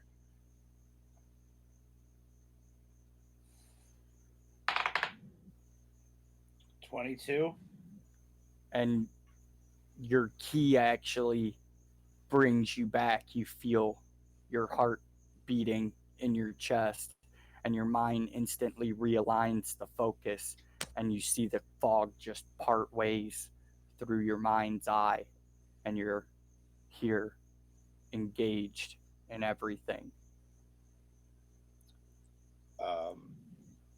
Was that my whole turn was that roll, right? Or do I still get to act? Okay. No, you can still take your turn now that you've Okay. made the save. So they're still dealing with this guy. Are there still Zombies skeletons and stuff? Okay. All over the place. They're still pouring in the door across the hallway, or across. Can I make it across the hallway and try and secure the door somehow? Yeah, you're going to provoke a couple of attacks of opportunity from the skeletons and zombies as you charge past them, but you could try to make your way over there.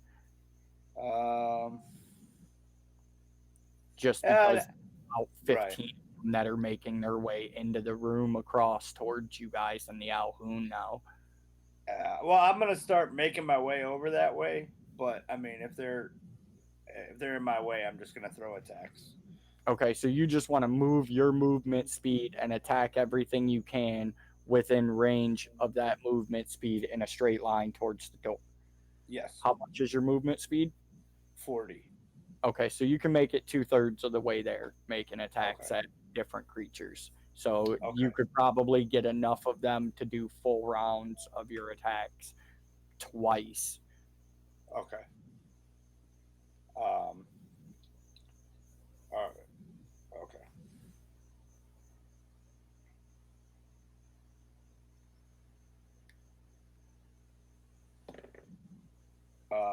So you said the effectiveness, the effect of the tattoo was irrelevant while I was stunned.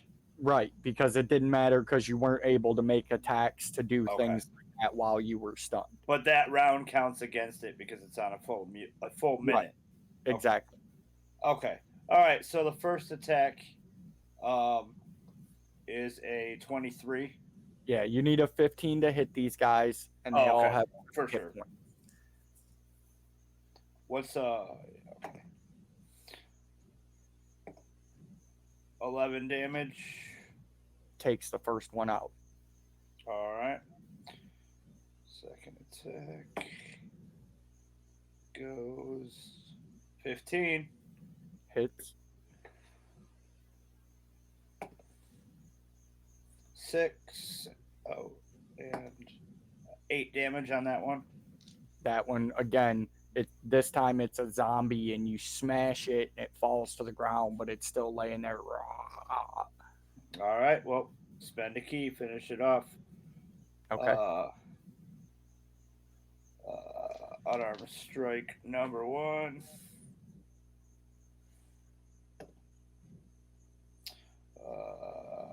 Yeah, I definitely got that. You said it's only a 15 to hit, right? Yeah, and it's only got 2 hit points left out of the 10 that it had. So. All right. Yeah, it's dead. I got like an 8 on damage. Okay. Yeah, and I'm just gonna. I'll take a defensive position, but I'm gonna be trying to move towards that door. Okay. And that brings us back to. Yeah. And so we'll start with you, Nug, since you've launched out from behind the pews and started sidestepping your way over towards that door, dropping some of them. A few of the other ones have milled over and filled the gaps, and they're going to attack at you. What's your AC? 20. Let's see. Yours is 18. You're not using the shield, right? No, it's 16, 18 with the shield, and I didn't drop into my shell as a bonus action, so I don't get that. Okay. Because that takes the place. So yeah. So it's 16. So one of them is going to hit you for 3 piercing damage as a skeleton just stabs out at you with this bony forearm where the hand is broken off from. And then the rest of them are going to attack the backs of Dave and Grom and Bob again, since nobody decided to turn around and kill the things that were attacking their backs. So Dave is good. Grom is going to get hit with one. And Bob is good. Grom, you're going to take 5 piercing damage as well. And then the Alhoon, meanwhile, projects telepathically to the entire room. So all of you hear this at the same time, echoing in your mind. For you, Bob, it actually cuts through the fog, like just pounding in your head. And the Alhoon says in common, "You think you've won, but I'm already winning inside your minds." And the whole golden globe and Alhoon together suck down into a pinpoint of gold light and softly pop like a bubble. And you're left with this grouping of zombies and skeletons shambling forward at you. Come back and fight me! And that brings us to Teef.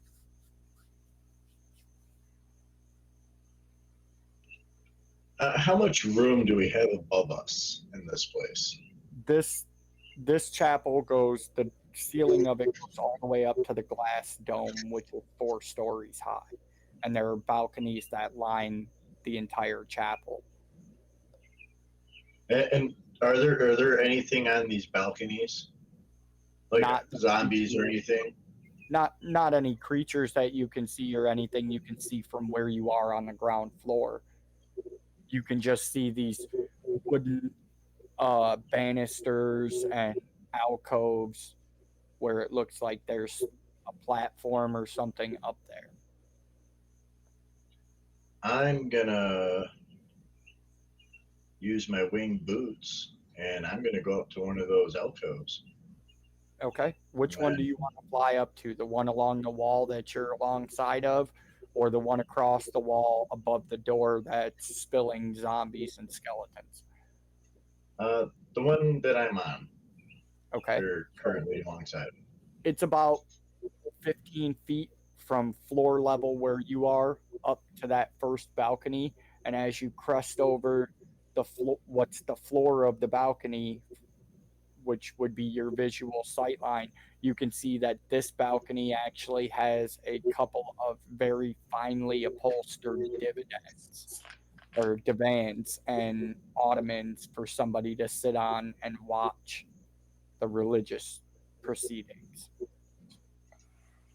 I'm gonna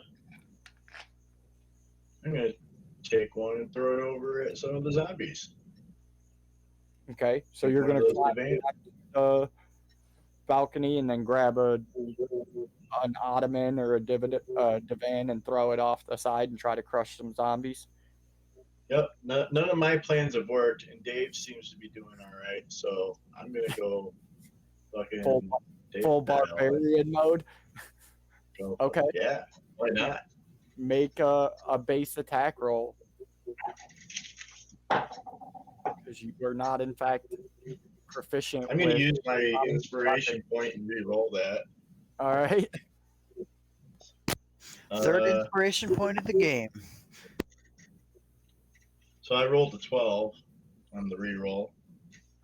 So you get this ottoman up and you heave it off of the balcony and it comes down into the room, crashes through your globe of darkness and rolls and actually knocks a zombie over but doesn't kill him. That's the most effective thing I've done so far. I think I'm gonna ready an arrow and call it good from there. Okay. And that brings us to you, Grom. Am I not stunned? No. You saved on your last turn. Oh, okay. And you attacked the globe that the Alhoun was in. But there's like something behind us hitting us as well, right? Yeah, now they're closing in on you from both sides. You have the two that were behind you clawing at you, and then you have these ones that were behind the Alhoun that are coming across the room now too.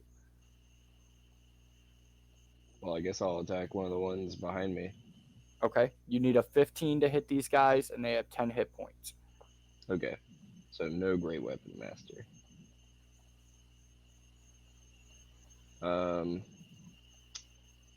I rolled a 13, so I'll attack again, and I rolled a 10. Very good. It's going great. And that's my turn. Yeah. All right, so Grom sealing up the round very swiftly. Dave, that brings us back to you at the top of the round. I'm going to do the same thing. Just turn around and attack this one that's been swiping at me this whole time. Okay.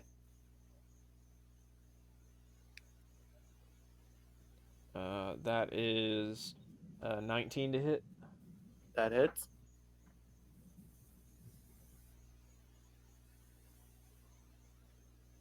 For 14 damage. Dead. I just imagine Dave just splits it in half. Like he's I mean, he's already raging, but he's super mad now because this thing's just disappeared in front of him again. Like, he can't. Every big thing he's tried to take out, somebody stole it, it's run away, something, and this thing's just poof and Nobody gone. stole shit. So he's mad Dave and is just trying to plow super through these heated, zombies now. especially considering he's here for the glory of the barbarian tribes. I'm here for the glory of Tempest, so Every time he gets a well-deserved notch for that belt, somebody's like, "Nuh-uh, nuh-uh." That's a dirty 20 to hit the next one. That hits. That's gonna be 15 damage. Dead. So Dave just comes down, splits one right down the middle, and then rears up to the side and comes across his body and just cuts one in half that, sideways, and just sees the body just slide apart. And he's just white knuckling this two-handed axe handle, just breathing heavily, snarling at the next one that he's gonna kill next turn. Okay. That brings us to you, Bob. Give me a wisdom saving throw, sir. natural 1. +3. Amazingly unwise. You just can't shake this cloudy feeling in your I'm head. still pretty, You're though. trying. You're trying. What am I forgetting? All right. Apparently That brings us to you, Rom. Or Nug. Alrighty. So okay, I'm gonna keep doing what I was doing before, pushing towards that door.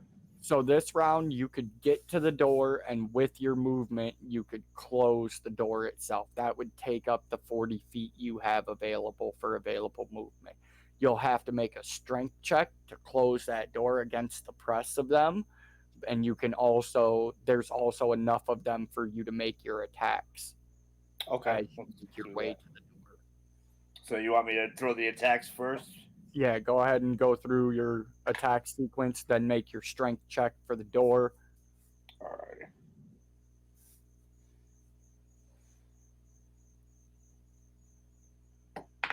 Oh shit.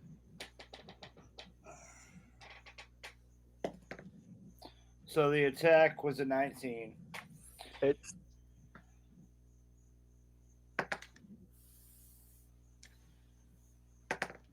14 damage. dead. And the second attack is a dirty 20. Hits.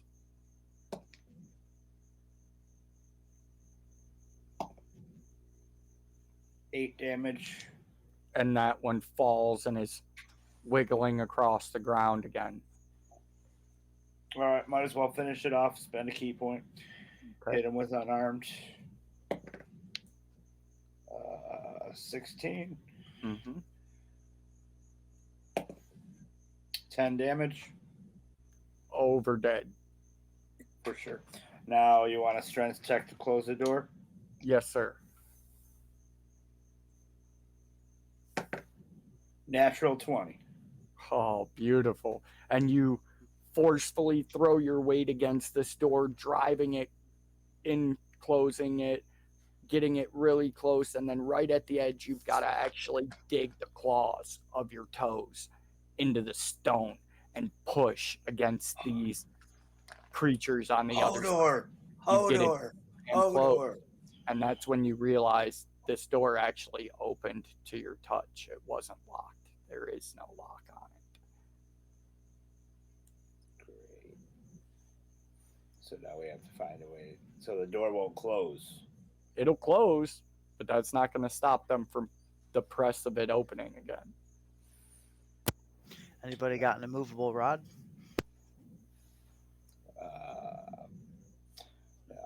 No. Yeah, we're gonna. Can one of you bring some pews over here? I was going to say, on your next turn, you could attempt to jam something in it to keep it closed. Maybe if you have pittance in your bag, or maybe jam a dagger or a spike or something into it to keep it closed. Keep your eyes off my trident. And that was Nug. So that goes to the zombies. and they're going to make attacks at people again. And that one is going to hit his friend because he's stupid. And that one is not going to hit. Not going to hit.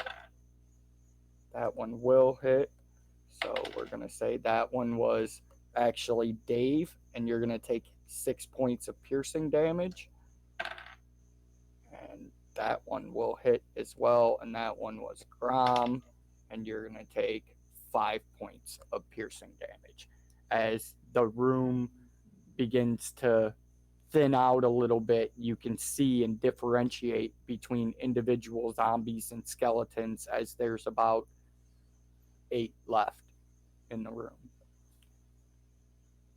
Your turtle friend is across the room holding the door closed. And Teef, that brings us to you.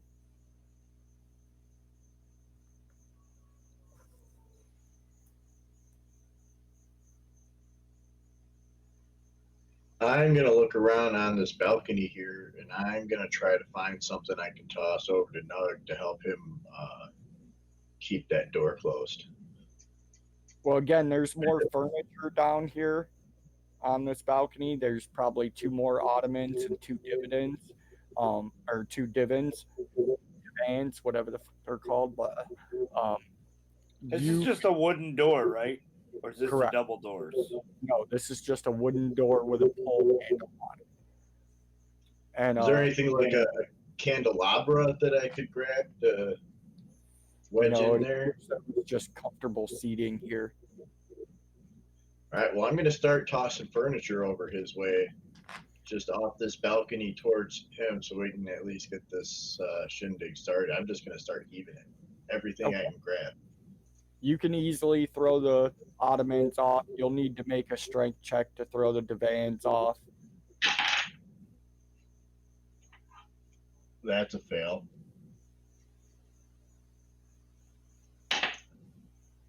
And for the other divan, it was a 13. They're not that heavy. They're just awkward. So you can get it over the balcony. It's just you can't get it very far out into the room because you're actually on the opposite side of the chapel from the door that they were coming out of, because you just flew straight up that wall. All right. I'm going to keep working on that. And that brings us to you, Grom. Are there still things behind me attacking me? Yes. All right, well, I'm gonna attack them again. All right, go ahead. Jesus, 13. 13 does not hit. 11. Very good. And you just can't catch the rhythm of these things after having to move so quickly with this Alhoon, and fluid strikes, this awkward gait of these things is just throwing you off. You still have movement. You still have a bonus action, I believe, if you'd like to do anything else. Yeah, I'm good. Okay. And that's going to bring us back to the top of the initiative with Dave.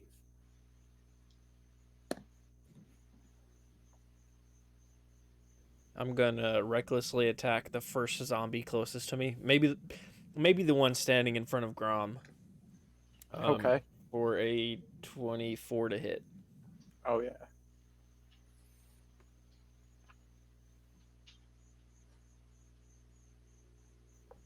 That's gonna be 16 damage. Dead. Just the same sort of thing. Just right down the middle in front of Grom.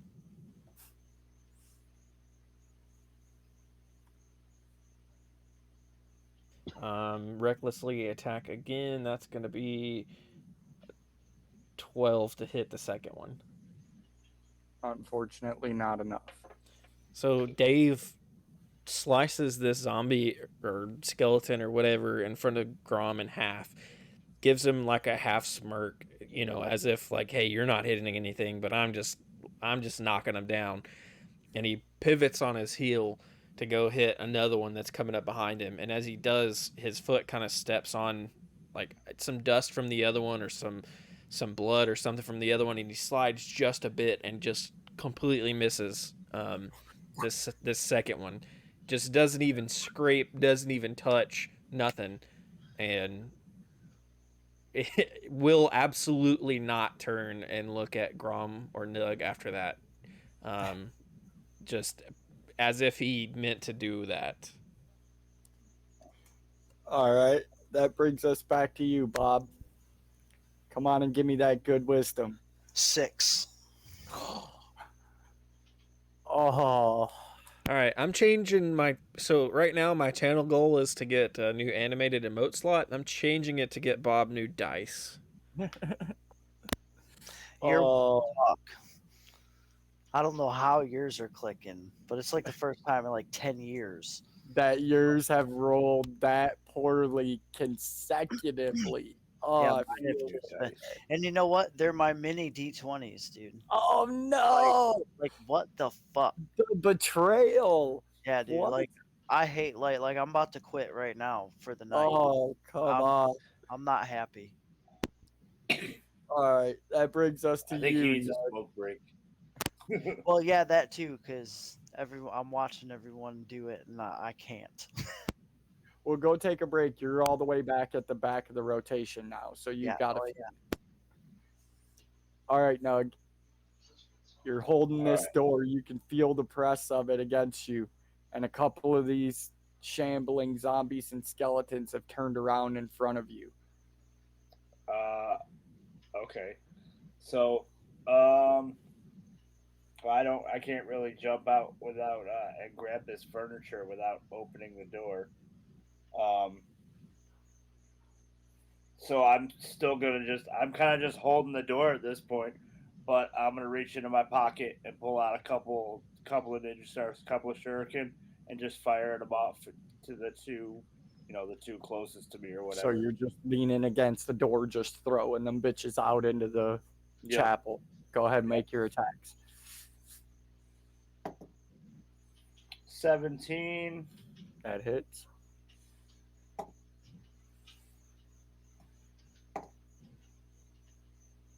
Uh, 15 damage. Okay. That's the first attack. The second attack is a 15.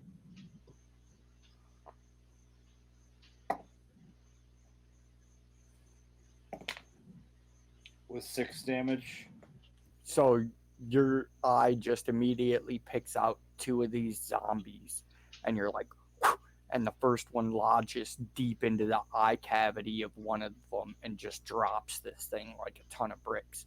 And you lock your visual onto the next target and you let go. And right at the last second, this thing stumbles to the side, and the shrieking goes in right at the bridge of the nose and stops it just inside the brain pan, and you see it kind of teeter a bit and then stumble a step forward.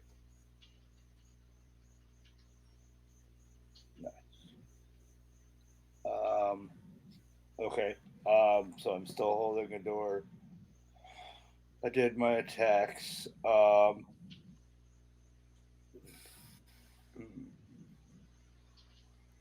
Would defeat the purpose of me jumping into my shell. Let's see if there's anything else I can do.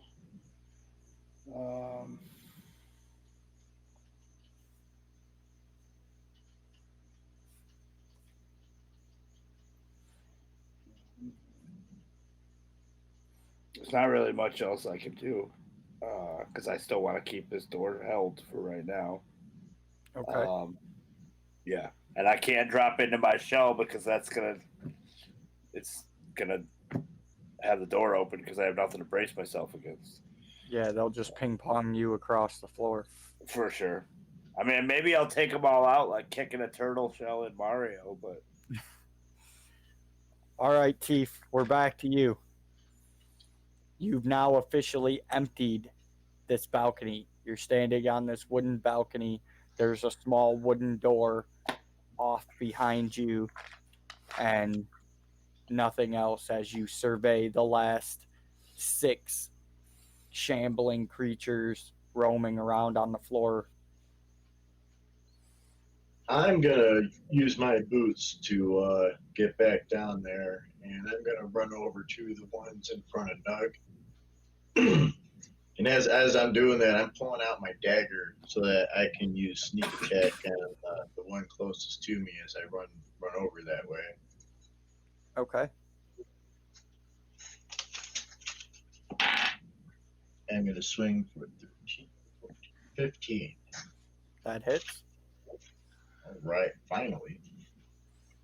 Let's see, 1d4 and 1d6.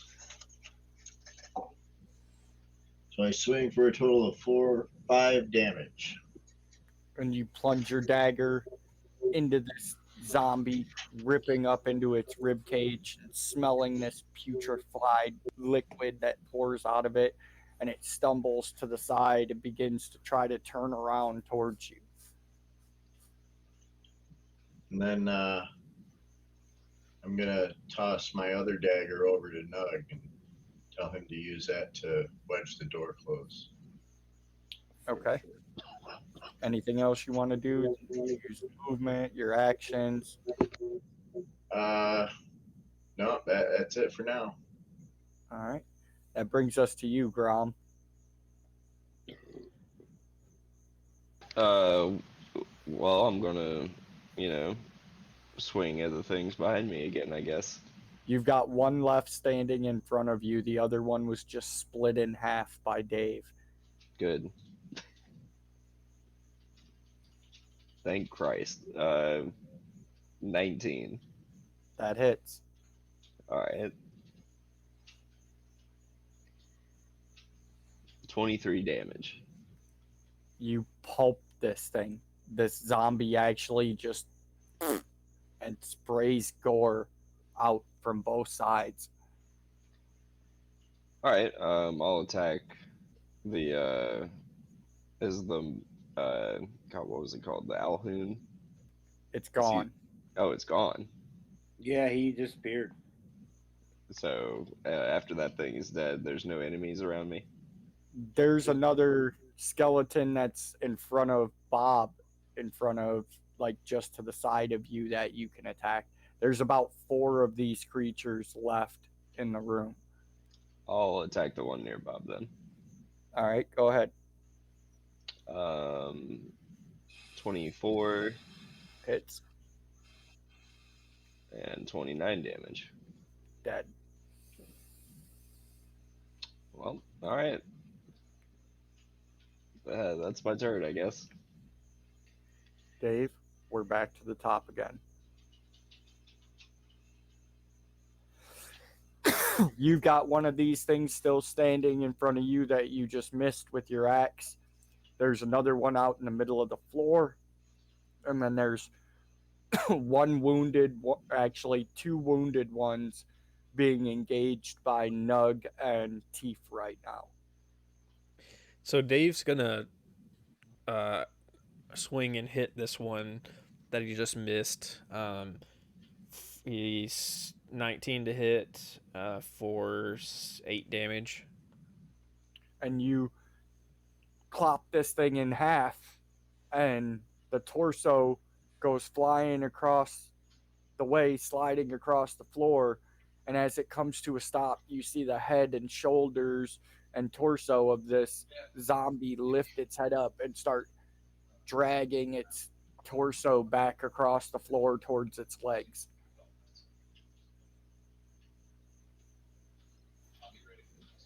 Which are still standing vertically in front of you. Well, about that. Nut kick.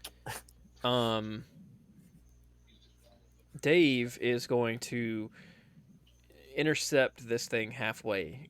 Gonna go charging across this room where that fell. Axe raised as high as possible. Like, the back of the axe is almost touching his back, and he's just ready to smash the crap out of this thing that has just avoided his attack the first time. And now he's just ready to decimate it and finish it off. And Had the nerve to withstand one a second time. What? as he gets Yeah, close, as he gets close, No, and he I'll be up begins in to a bring bit. this axe down.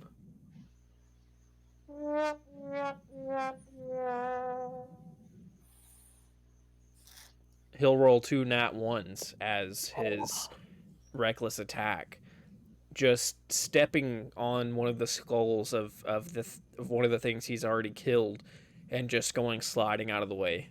And I'll leave it at that. You can decide if anything happens with the nat ones. That's up to you. So I'll you let you come decide on that one. stomping across, just pure rage at this instant. How dare this thing avoid the first axe and then have enough gall to survive actually being hit with it. And you're just, and as soon as you go to plant that lead foot for your swing, you actually step in a pile of entrails from an eviscerated zombie. And you just go sliding. Your legs go straight out from underneath you, and your ass hits the stone floor of the cathedral, and you actually slide 5 or 6 feet past the torso and head of this zombie, which swipes out at you as you go sliding by. Bob, are you back? Oh yeah. All right. So you have a half a zombie that is on the floor crawling towards Dave, who is just ass planted in the middle of the floor. And you have 2 more skeletons that are engaging with Nug and Teeth by the door, but the door is rumbling against Nug with the pressure of some unknown amount of enemies behind it. All right, let Give me me make that a wisdom good saving faith. throw. 20. Yes, good shit.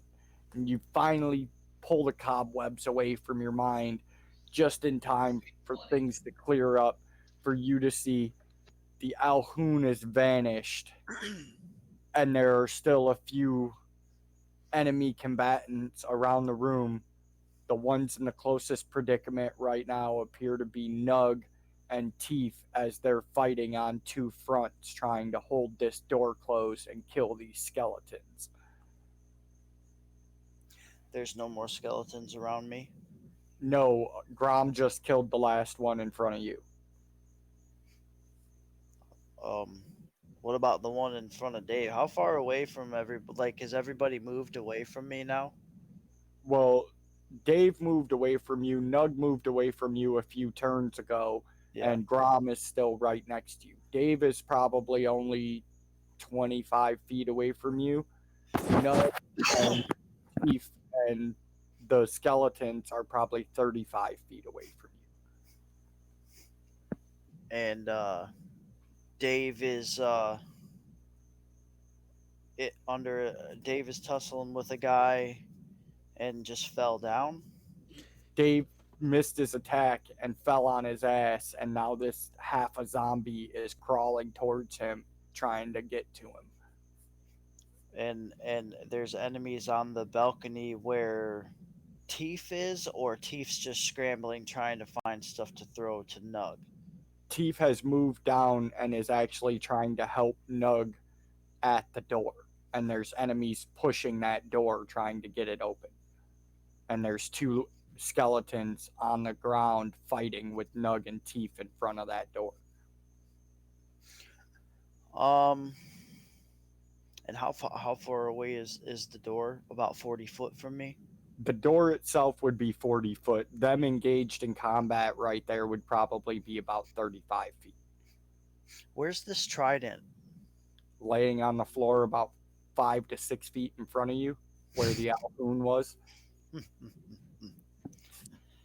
Yeah, I don't really care about that. I was thinking about picking it up and killing the enemy in front of Dave with it, just to hurt his feelings even more. Just pin it to the floor right in No, front. Yeah. grab it up, come over here, and use it to wedge the door shut. I can't talk to you right now. You're too far away. So I'm going to look around and take it in real quick, and it doesn't really make. I guess I'll just go run over to Nug and Teeth and help them kill them skeletons. All right, Um, go ahead and make your attack at him. You need a so they're 15 to hit, playing and they have around with the 10 door. hit points, but both of these have been wounded, so you actually need 5 or more damage to kill them. Well, that was a 21. Definitely hits. Um,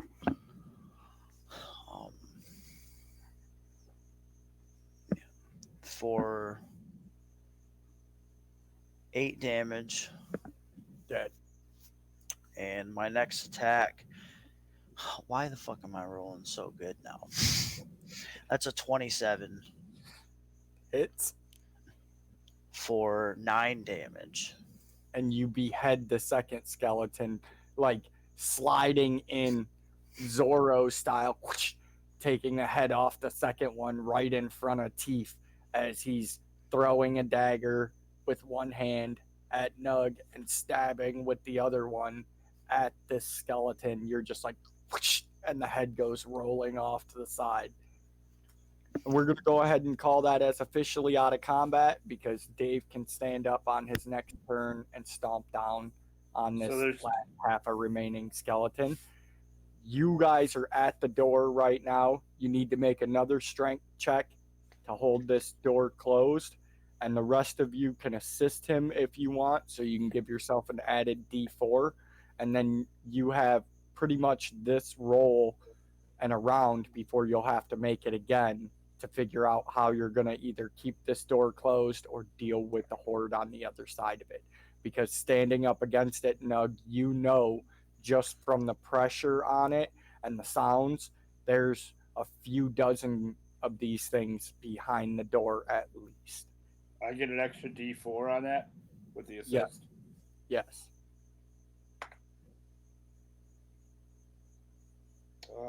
Dirty 20. So you got the door held for now, but you know that there's that much pressure coming against it. You ain't going to be able to hold it long. Go grab all that furniture you tossed over the balcony and bring it over here. Oh, I'm already on it. I am grabbing shit and bringing it over as fast as I can. For sure. Dragging it, pushing it, however I gotta do it. Dave will pick up his trident and then help move the furniture. With the trident, like you're baling hay. Like you're baling hay. So you guys get this furniture moved over, piled up in front of this door. You go to step back away from the door, and you can actually see the furniture slide as the door is flexing in and out, in and out. Okay, so can one of you blessed people frighten them or something? I'm not that kind of paladin. I'm more of a kill 'em paladin. Yeah, I don't care about scaring them. I just want to kill them. Is that why you stood in the corner while we killed them? I seem to recall a couple other people hiding and running away. Yeah. I don't know what you're If I talking remember about. correctly, I ran directly at them. So did I. Same here. Same here. From my point of view, I'm the hero. Give me another strength as roll. the furniture starts sliding away. You guys assisting me again? As you push this furniture back and the door flexes back a little bit. Is there a way out of this room besides that door? I'm There's sure a few ways out. there's probably a bunch of shit we ain't looked at yet. You can Am go I getting back. that assist again? Yes. I mean, sure, yeah. I have a 20 strength. I'll help you. Right. Same here. Like, what you need. You can go back out into the. I got a 19. You can go into the other room that had the chest in it. There are the balconies up above you, but this door shows the only hallway and further depth into the cathedral itself. Unless you all found what we're looking for in the other rooms, we're gonna have to go that direction. How big is this? How tall is this door? It's probably about 9 feet tall. It's an oversized cathedral wooden door. Do we want to take shifts holding the door while we rest? Or do we want to just fight and kill them all now?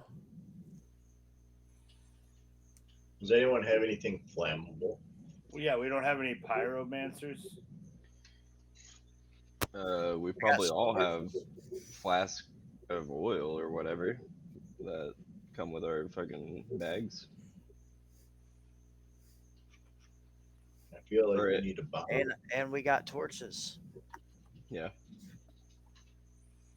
There is a bracelet on the ground that shoots balls of scalding water, but I don't think it's an area of effect. It's a bracer. Well, it says bracelet, Steve. Friggin' autocorrect. It's a single bracer made to look like a large crustacean claw. I was just imagining one of those Chad bracelets with the seashells on it. So there's a bracer on the ground that shoots balls of scalding water, but I don't think it's an area of effect, if that's what we're looking for.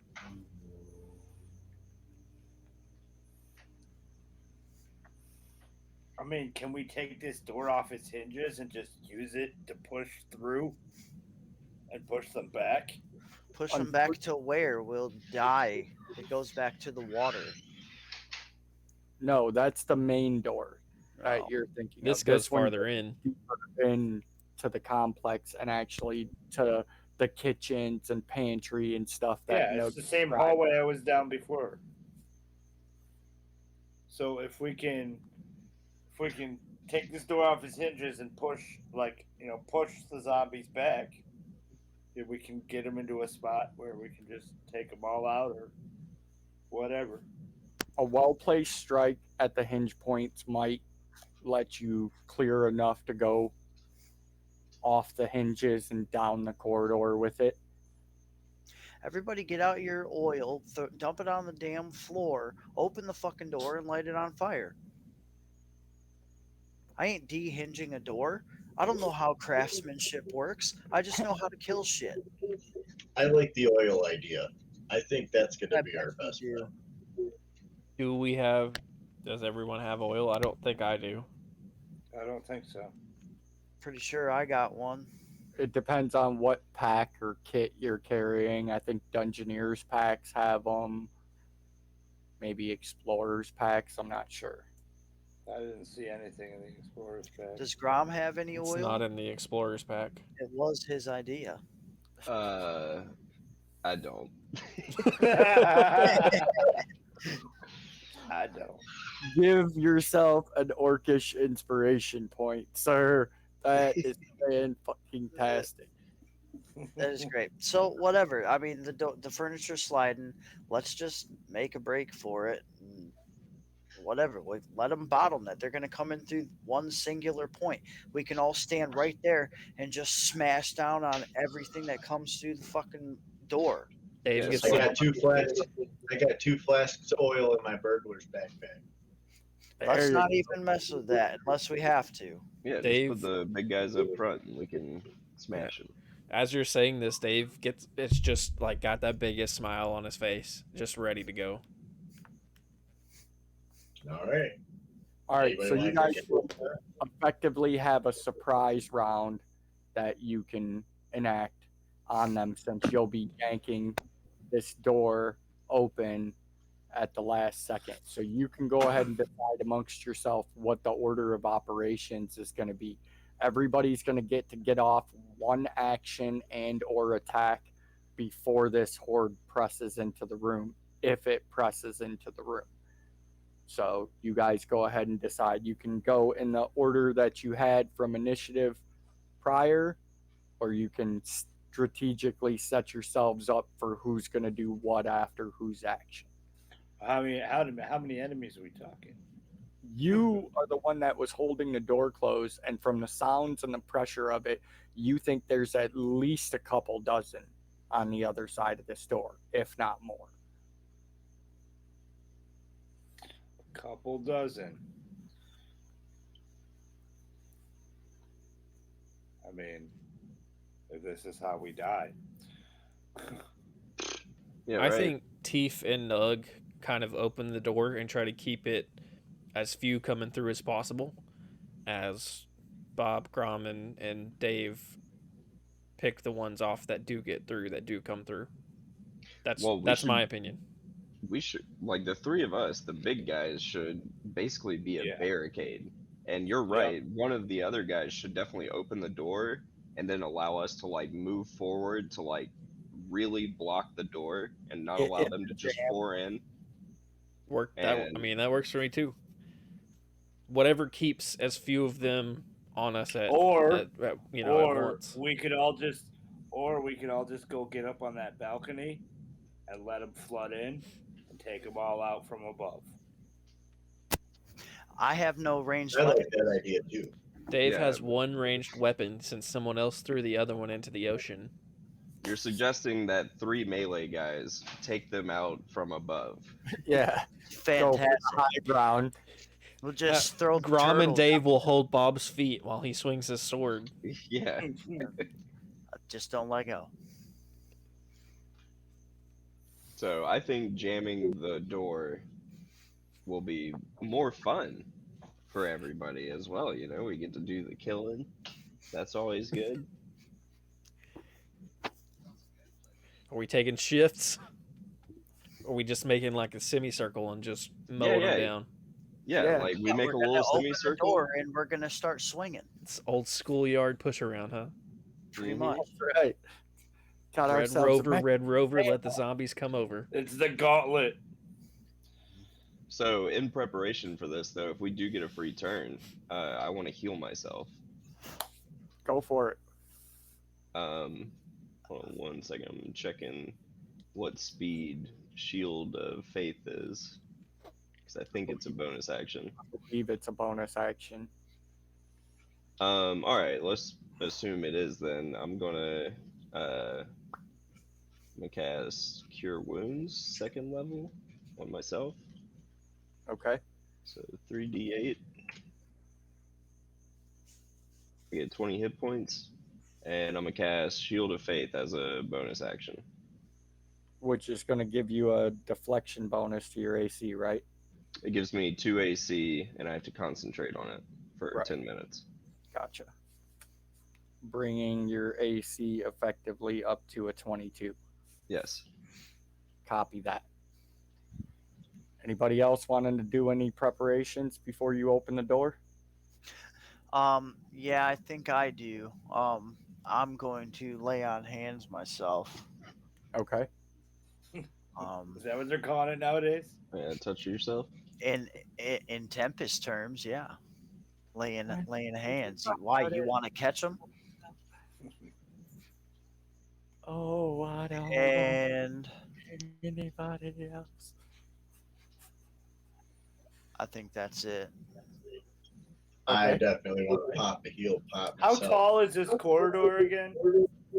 It's about 9 or 10 feet tall and about 8 or 10 feet wide, just enough for 2 people to, if they needed to pass, each other in the hallway, they could.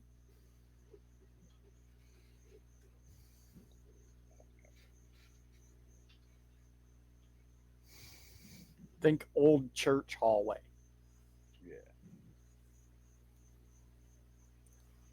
Anybody else got any prep work?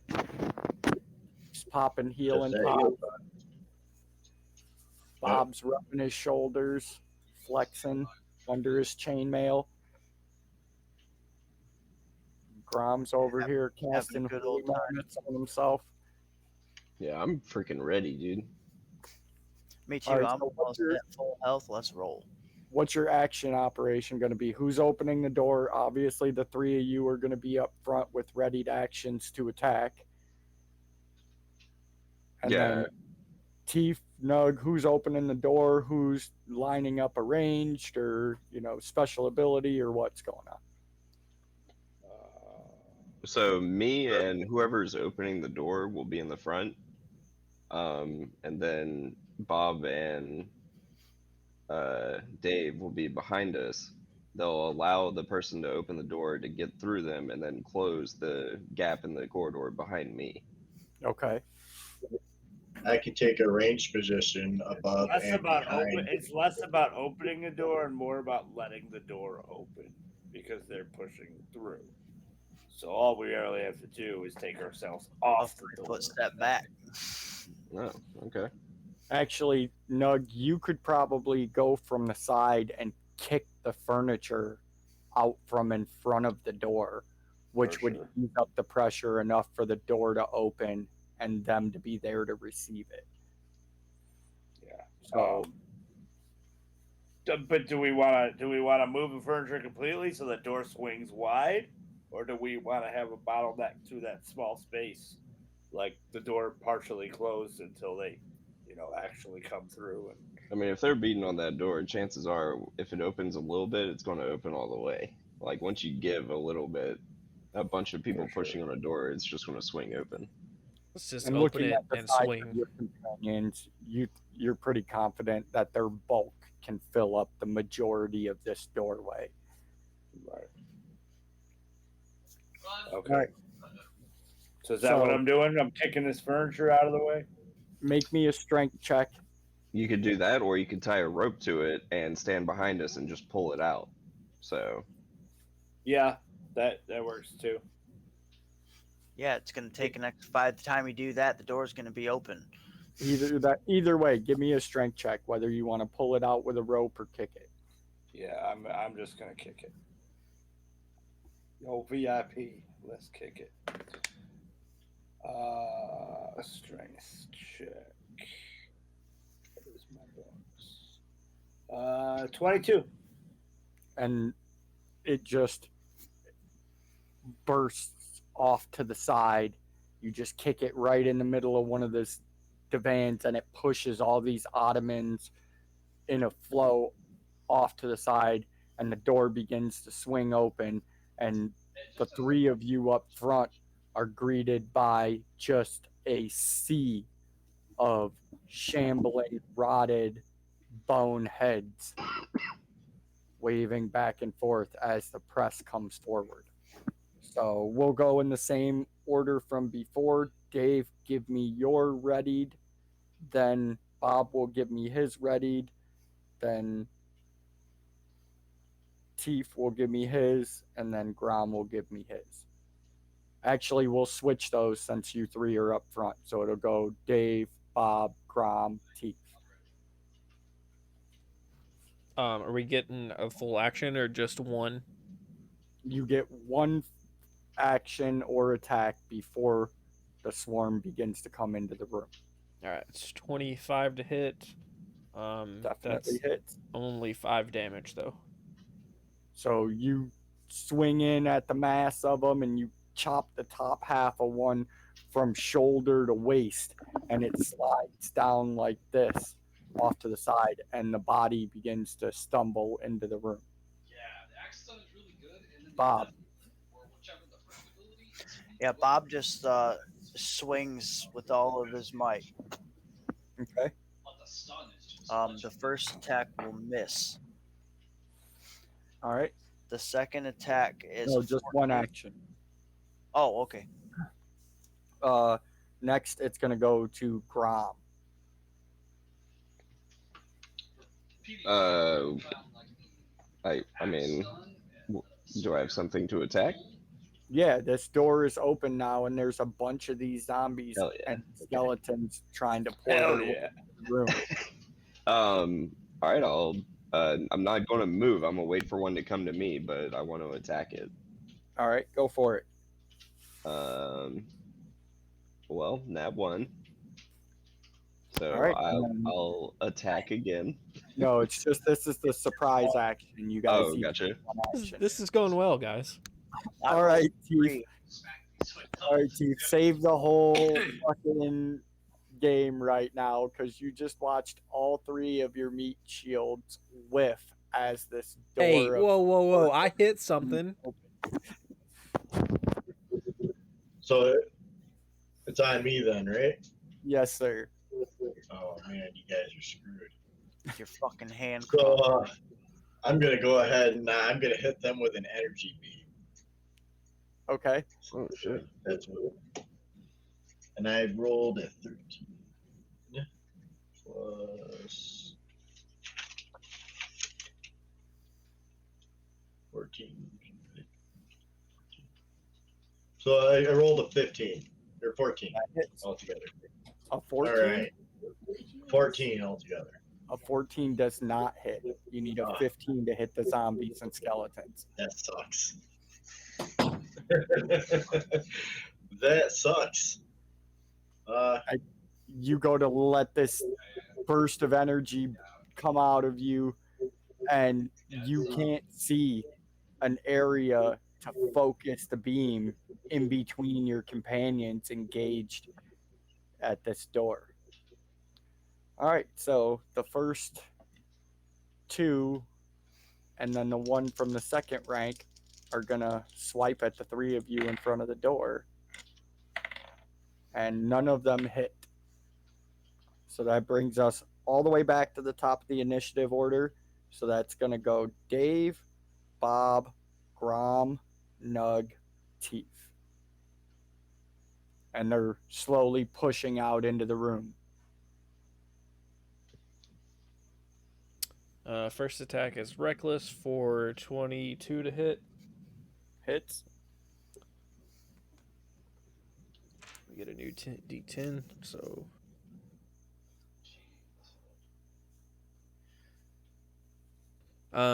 Dave just stomps that one that he already sliced in half because that's another 5 damage.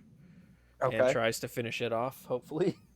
You just push forward as you're attacking this next one with your axe, just kicking down at the ground. And then I'll roll my second attack 1 second. All right.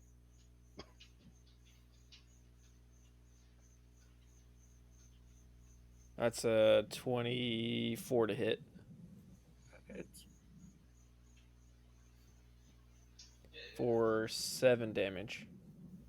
And D10s again, are you betraying crumple me. this thing to the ground, but you can see it still twitching down there. And that brings us to Bob.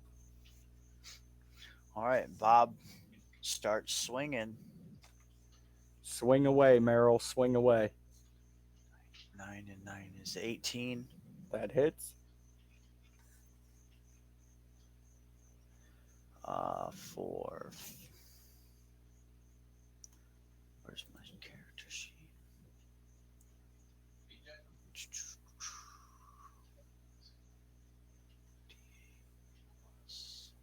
4 plus 3, so 7 plus us for 8 damage. Okay.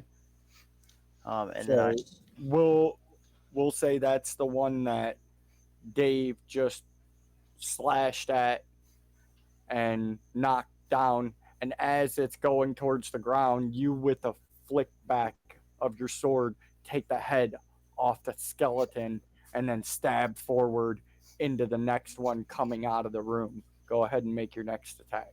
next attack roll. All right, it's like a 27. That hits. And it's 9 damage.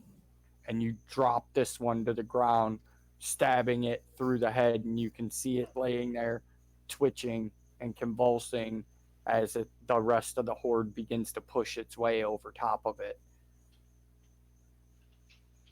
That I just raise my shield up and I end my turn. All right, that brings us to you, Grom. I mean, you know what I'm going to do. Swing away. Yeah, the only thing I know how to do.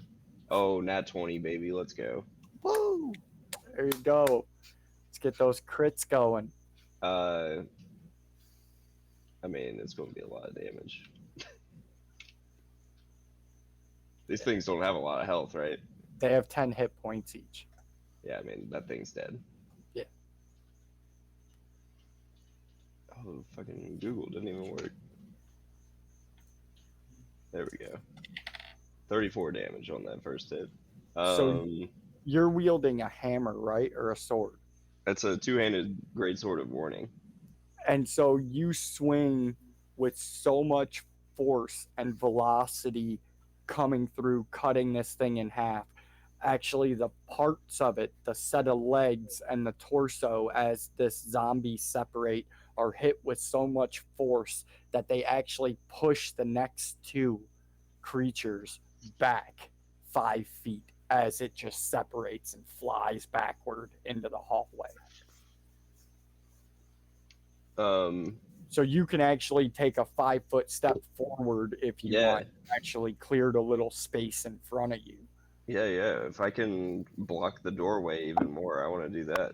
Yeah, so you just step up forward with your shield on one arm and just swing in again. All right. I rolled a 18 on the next one. That hits. And sorry. 14 damage. That. And yeah, that's my turn. All right. Nug, that brings us to you. Alrighty. So they're just pouring through the door? No. They're actually kind of bottlenecked in the door right now due to Bob and Grom and Dave and their sheer mass. They're kind of holding him back. You actually see the left-hand side, Grom just powerhouse down a couple of them and stepped forward up into the door and sealed the gap a little more. Okay, so I don't have line of sight on these things in the doorway because he's blocking the doorway.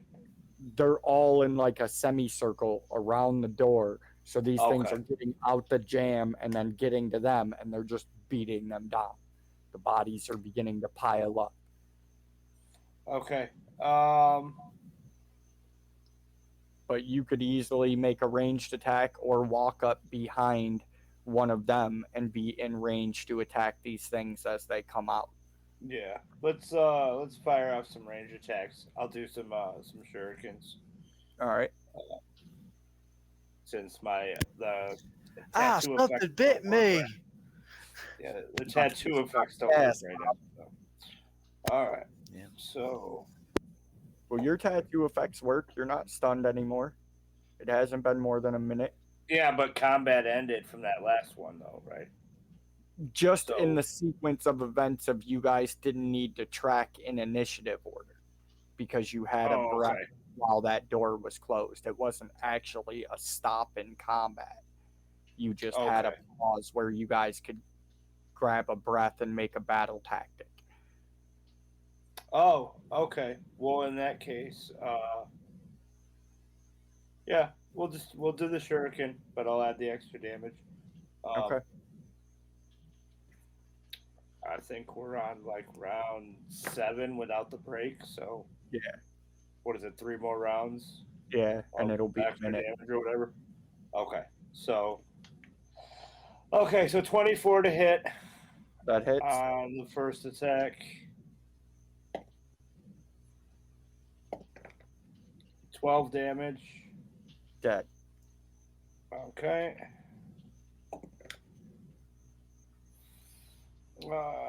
16 to hit on the second attack. That hits. That VTAC, baby. Is that Honda, baby? You hear that? He was going 4 miles an hour. 12 damage on the second one. Dead as well. All right, good call. Yeah. It's not a whole lot I can do since they're bottlenecking that door. I'm just going to hang back, take a defensive position in case the worst happens. And I'm just going to ready some more shuriken.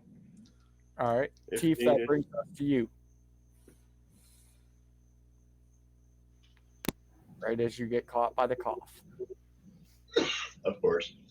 All right. I had a fairly good idea just now. I've got a bag of 1,000 ball bearings. I'm going to pour one of my glasses of oil into. I'm going to take those ball bearings and I'm going to whip them at the ground there and into the crowd of zombies. and then I'm gonna try to light it. Start Okay. some fire. So you take your action and you pour this thing of oil into this bag of ball bearings, and then you take your attack action and you throw this bag of ball bearings across the floor, skidding it open and aiming them for the hallway that these zombie skeletons are in. Yes. Make me an Exactly. impromptu attack action. Fucker. So just a ranged. It's a 4. So you take this bag and you sling it and you hold on to the bottom of it because you want the ball bearings to go down the hallway. And you actually hold on to it and the bag opens just a little bit too early and it actually encompasses the floor just outside of the doorway and the door as well. But the ball bearings do go skidding in down between the legs of these zombies and skeletons. I'm going to use my telepathy to tell everybody to light them up. Okay. So you all just effectively hear Teef's words in your mind say, light them up, Light what up? as all of your legs Room. just get melted by ball bearings. Just pull it out a torch and Yeah, let me hurry up and trip on one of these ball bearings you just threw under my fucking feet. I'm trying to hold 24 skeletons on the other side of the door, and he Well, just try to make a chopped spark me. with your armor on your way down. Oh my god.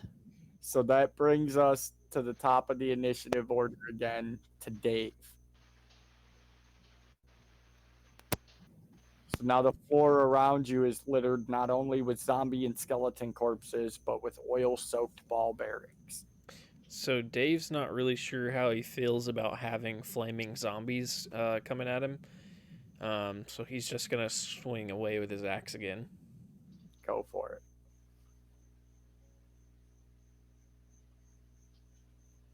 16 to hit. That hits.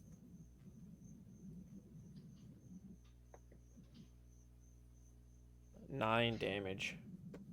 And you drop this one to the ground again, seeing its body wiggle across the ground, its bony arm reaching out, clawing. And then 25 to hit for 5 damage.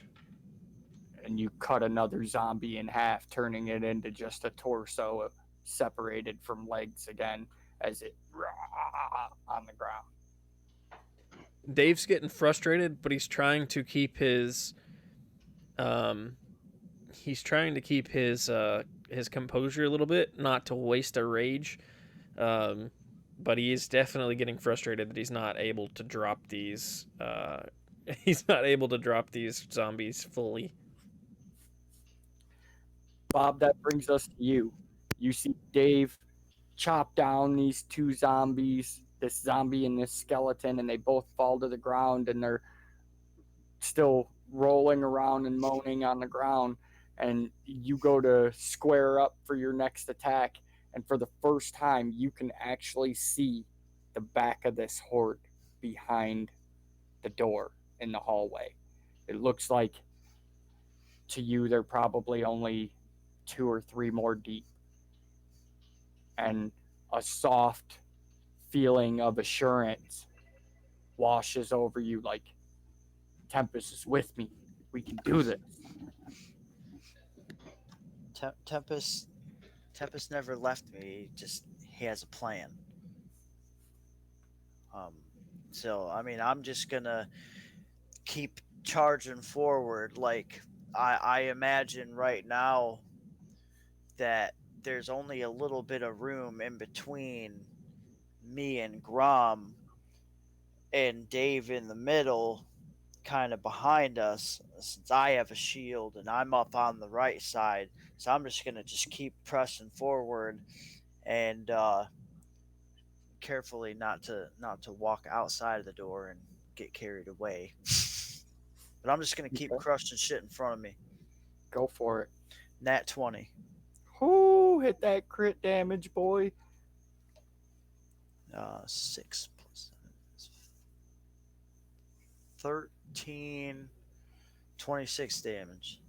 So you actually cut through this zombie so cleanly that you not only take the head from its shoulders, but you actually catch the head itself and spike it with the point of your long sword as it's going down towards the ground. And for added flourish, you actually pin the half a zombie that Dave just cut in half to the ground. So you have this zombie head pinned to the ground, another zombie head stacked up higher back on the towards the hilt of your sword, and you're just holding your sword as you pull it out and flick both of the bloody remains away. Okay, and then I swing for chance number 2. That time I have a 14. 14 just barely grates off of the bony arm of the next skeleton in line. Yeah, well, I can't kill them all, I guess. All right, Grom. You're up front next to Bob. You can see that their ranks are beginning to thin. I'm gonna try to thin them out even more. Get after it. 16. A 16 hits. 17 damage. Dead. I'll attack another one. 14. And again, you just get caught up in the bony rib cage of a skeleton as you swipe across with your sword. That brings us to Nug. All right. All right. Gonna grip up my punching dagger as the tattoo effects are starting to wane. So I'm gonna fire out and hit that first guy. All right. 16 to hit. Hits.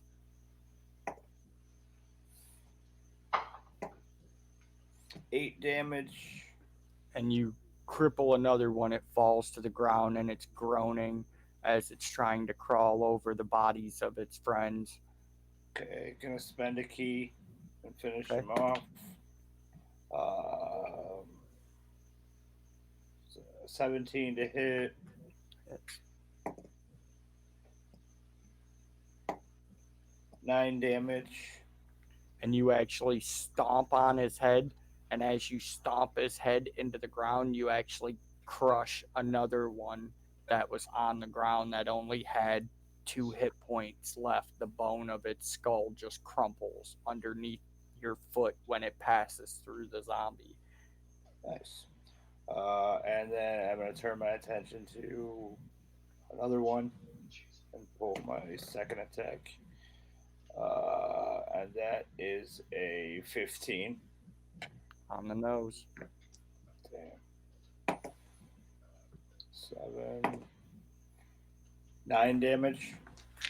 And you drop him, and he's trying to roll back onto his stomach from his back after being knocked to the ground. You turtled him. I see what you did there. All right. Anything else you want to do with your turn? That'll be it for that turn. All right, Teef, that brings us to you. What do we got left? Looks to be probably about 7 or so left. They're about 2 rows, maybe 2.5 rows deep in this hallway, but they're only 2 wide.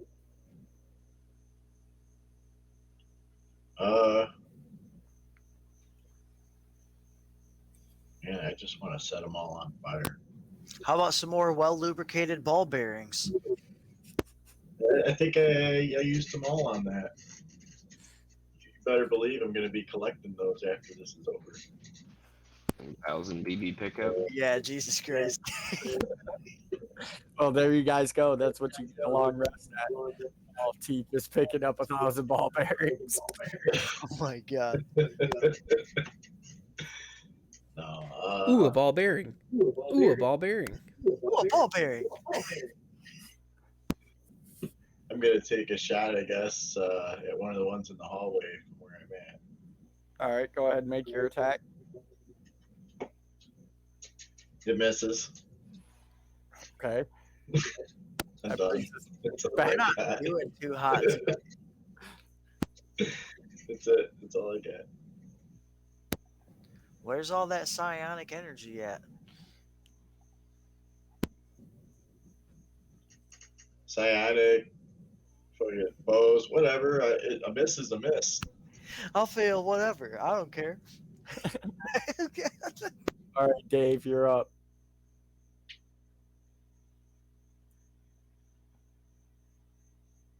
Uh, 15 to hit. Hits. 14 damage. Dead.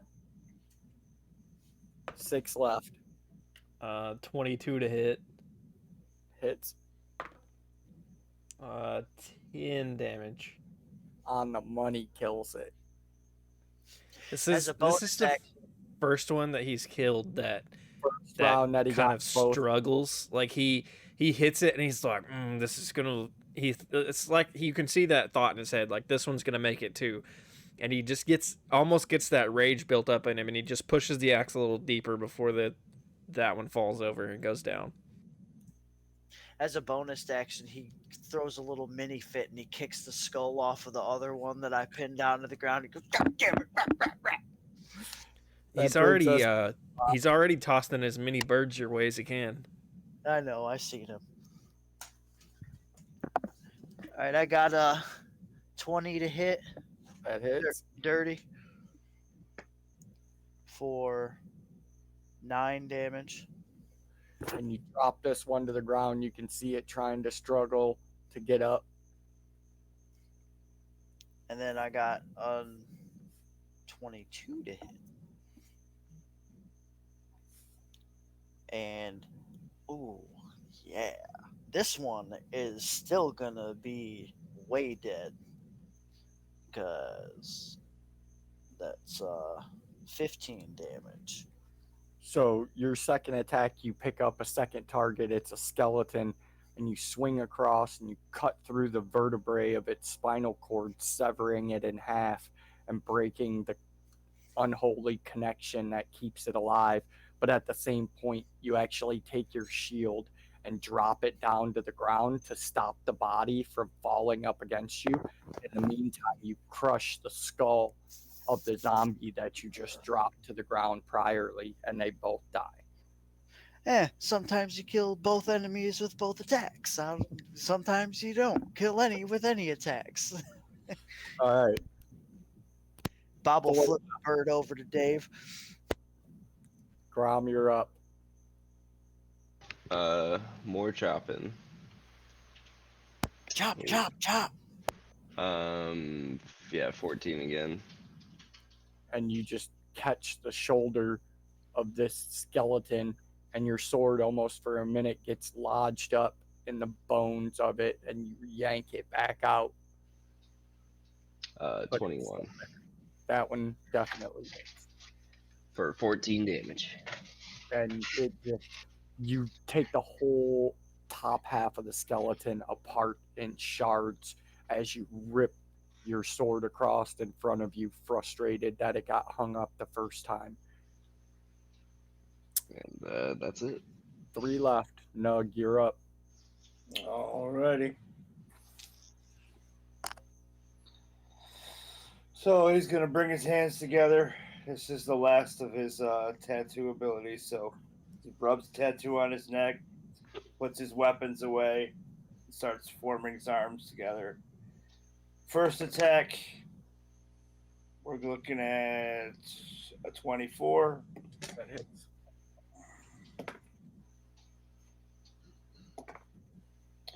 12 damage. Dead. Second Second attack, we're looking at a dirty 20. Hits.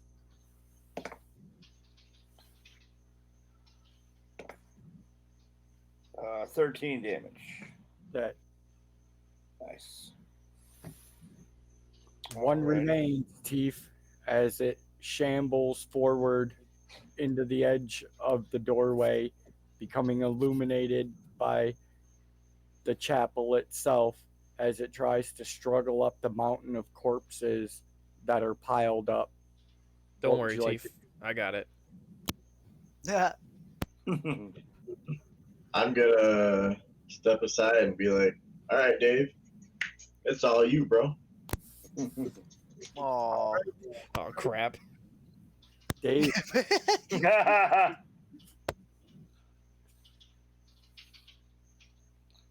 He checks the floor for All right, I had to recklessly attack just to see if I crit, but the first one was a 21 that definitely hits. for 6 damage. And it crushes the arm bones of the skeleton. dirty 20 to hit for the second attack All right. for 7 more damage. And 3 now damage. and now your axe just lands square and it actually splits this skeleton in half straight down the back of its head, separating its shoulder blades on top of the pile of corpses. Dave You're just all stands on top of the pile of corpses with just Captain Morganing it, 1 foot up, like on top of that one he just put down. Bob kicks one of the bones from the bottom of the pile and he falls down in an avalanche of The skeletons. whole thing just goes. Jenga. You guys are officially out of combat. Yay. Yeah, right. Holy All crap! right, so back to searching. No, back to I'm about toasted. Yeah, maybe we should rest. Yeah. Yeah. So Your Definitely meat need to shields rest. are dying, Teef. But after resting, I want to check out the rest of these doors in this corridor. Hey, Teef, We why need to look for that pendant. don't you clear the door and set up the furniture so we can have a rest? That's what I'm saying. I mean, maybe this pendant or whatever is in one of these doors. Yeah, that'll be next week's that's mission. next session. So you guys are going to barricade yourselves in the cathedral and garner some rest, try to recover some hit points, strategically go after the next portion of the cathedral, and hopefully find and finish off this Alhoon. Mm-hmm. Who's gonna be recovered? So you guys just remember that. Fine, Dave will take care of it. I'm sure. I mean, I haven't taken a whole lot of damage, to be honest, since their last rest. Dude, I'm like -2 health points right now. Like I don't care. Right. It's not a huge deal. Resting is not. Dave's a huge got deal like to me. 2 health points left again. Bruh, Yeah. Dave was only taking half damage most of that fight because of his rage. But everybody's out of spell slots and Yes. components and all that other stuff. I'm out. I have spell slots, but my spells don't do anything. I still got 2 rage. That's fine. I That's got cool. Tempest's Love and a Sword and Shield. I'm good. You know. I Well- mean, the only thing I would like to, I wouldn't mind a short rest to gain my key points back, because I used most of them doing like 4 attacks every turn. No, we're taking as long of a rest as we can. And I'm saying at least a or short rest. later. Yeah. I need my key points back. So that's going to be it for tonight's session. We'll pick back up probably in a couple of weeks as we schedule it with everybody. For sure. So, in 2 weeks, so this week is the same week I play my other game. The other game ended up getting pushed to tomorrow. If we could either do it next week or in 3 weeks, that'd be good. I'd like to get on alternating weekends again. You know what I mean? Yeah, for sure. I was actually Saturday. supposed to start another live stream game tonight, and it got pushed back to tomorrow. So I think that'll be Saturday every other week from now on. So, we So, can same schedule thing. around that. Yeah. Yeah, we'll work it out. Awesome. All right, you wanna Fun sign game, us guys. off? Nice to see you. Yeah. Oh, Nice yeah. to see. What do you mean nice to see you? We can't even see you. Yeah, Well, good that's game. fine. You're Yeah, ugly. we don't really need to see him anyway. That's okay. You guys got anything else you want to plug or say before we wrap up? Oh, Oops. man, not right now. Hope everybody's doing well, and see you the next time we hit the dungeon. Hell yeah. All right. I'll have the VOD up in a few days after Nathan takes care of it, and you guys will find it on my channel, and we'll be posting it to Nathan's channel, and we'll get everybody updated for the next session. There is a Oh. link in the chat right now for Steve's channel. If you're ever looking for it, while you're in the, if you come to the Twitch page and type exclamation point Steve in the chat, it'll bring up his YouTube channel and you can find it that way. So easily accessible. If you guys want to hang out, if anyone's watching in the chat, thank you for watching. If you watched the VOD, thanks for checking that out. Appreciate a sub here on Twitch, and then I'm sure Steve would appreciate a sub. Follow, like, subscribe, all the good YouTube stuff, however that works over there. Helps us all out. If you want to hang out in the chat, if you're still in the chat, we're going to raid Jarl of Goats. He's streaming his Medieval Dynasty chat versus streamer where you can spend channel points to try and get him killed. If he dies, he has to start the game all over, and last week we got him killed twice. So he started the game over 3 times in the last 6 days. So Nice. you guys want to hang out for a couple minutes, and after we throw up the end screen, we'll do the raid over there. Other than that, we'll see you in another dimension.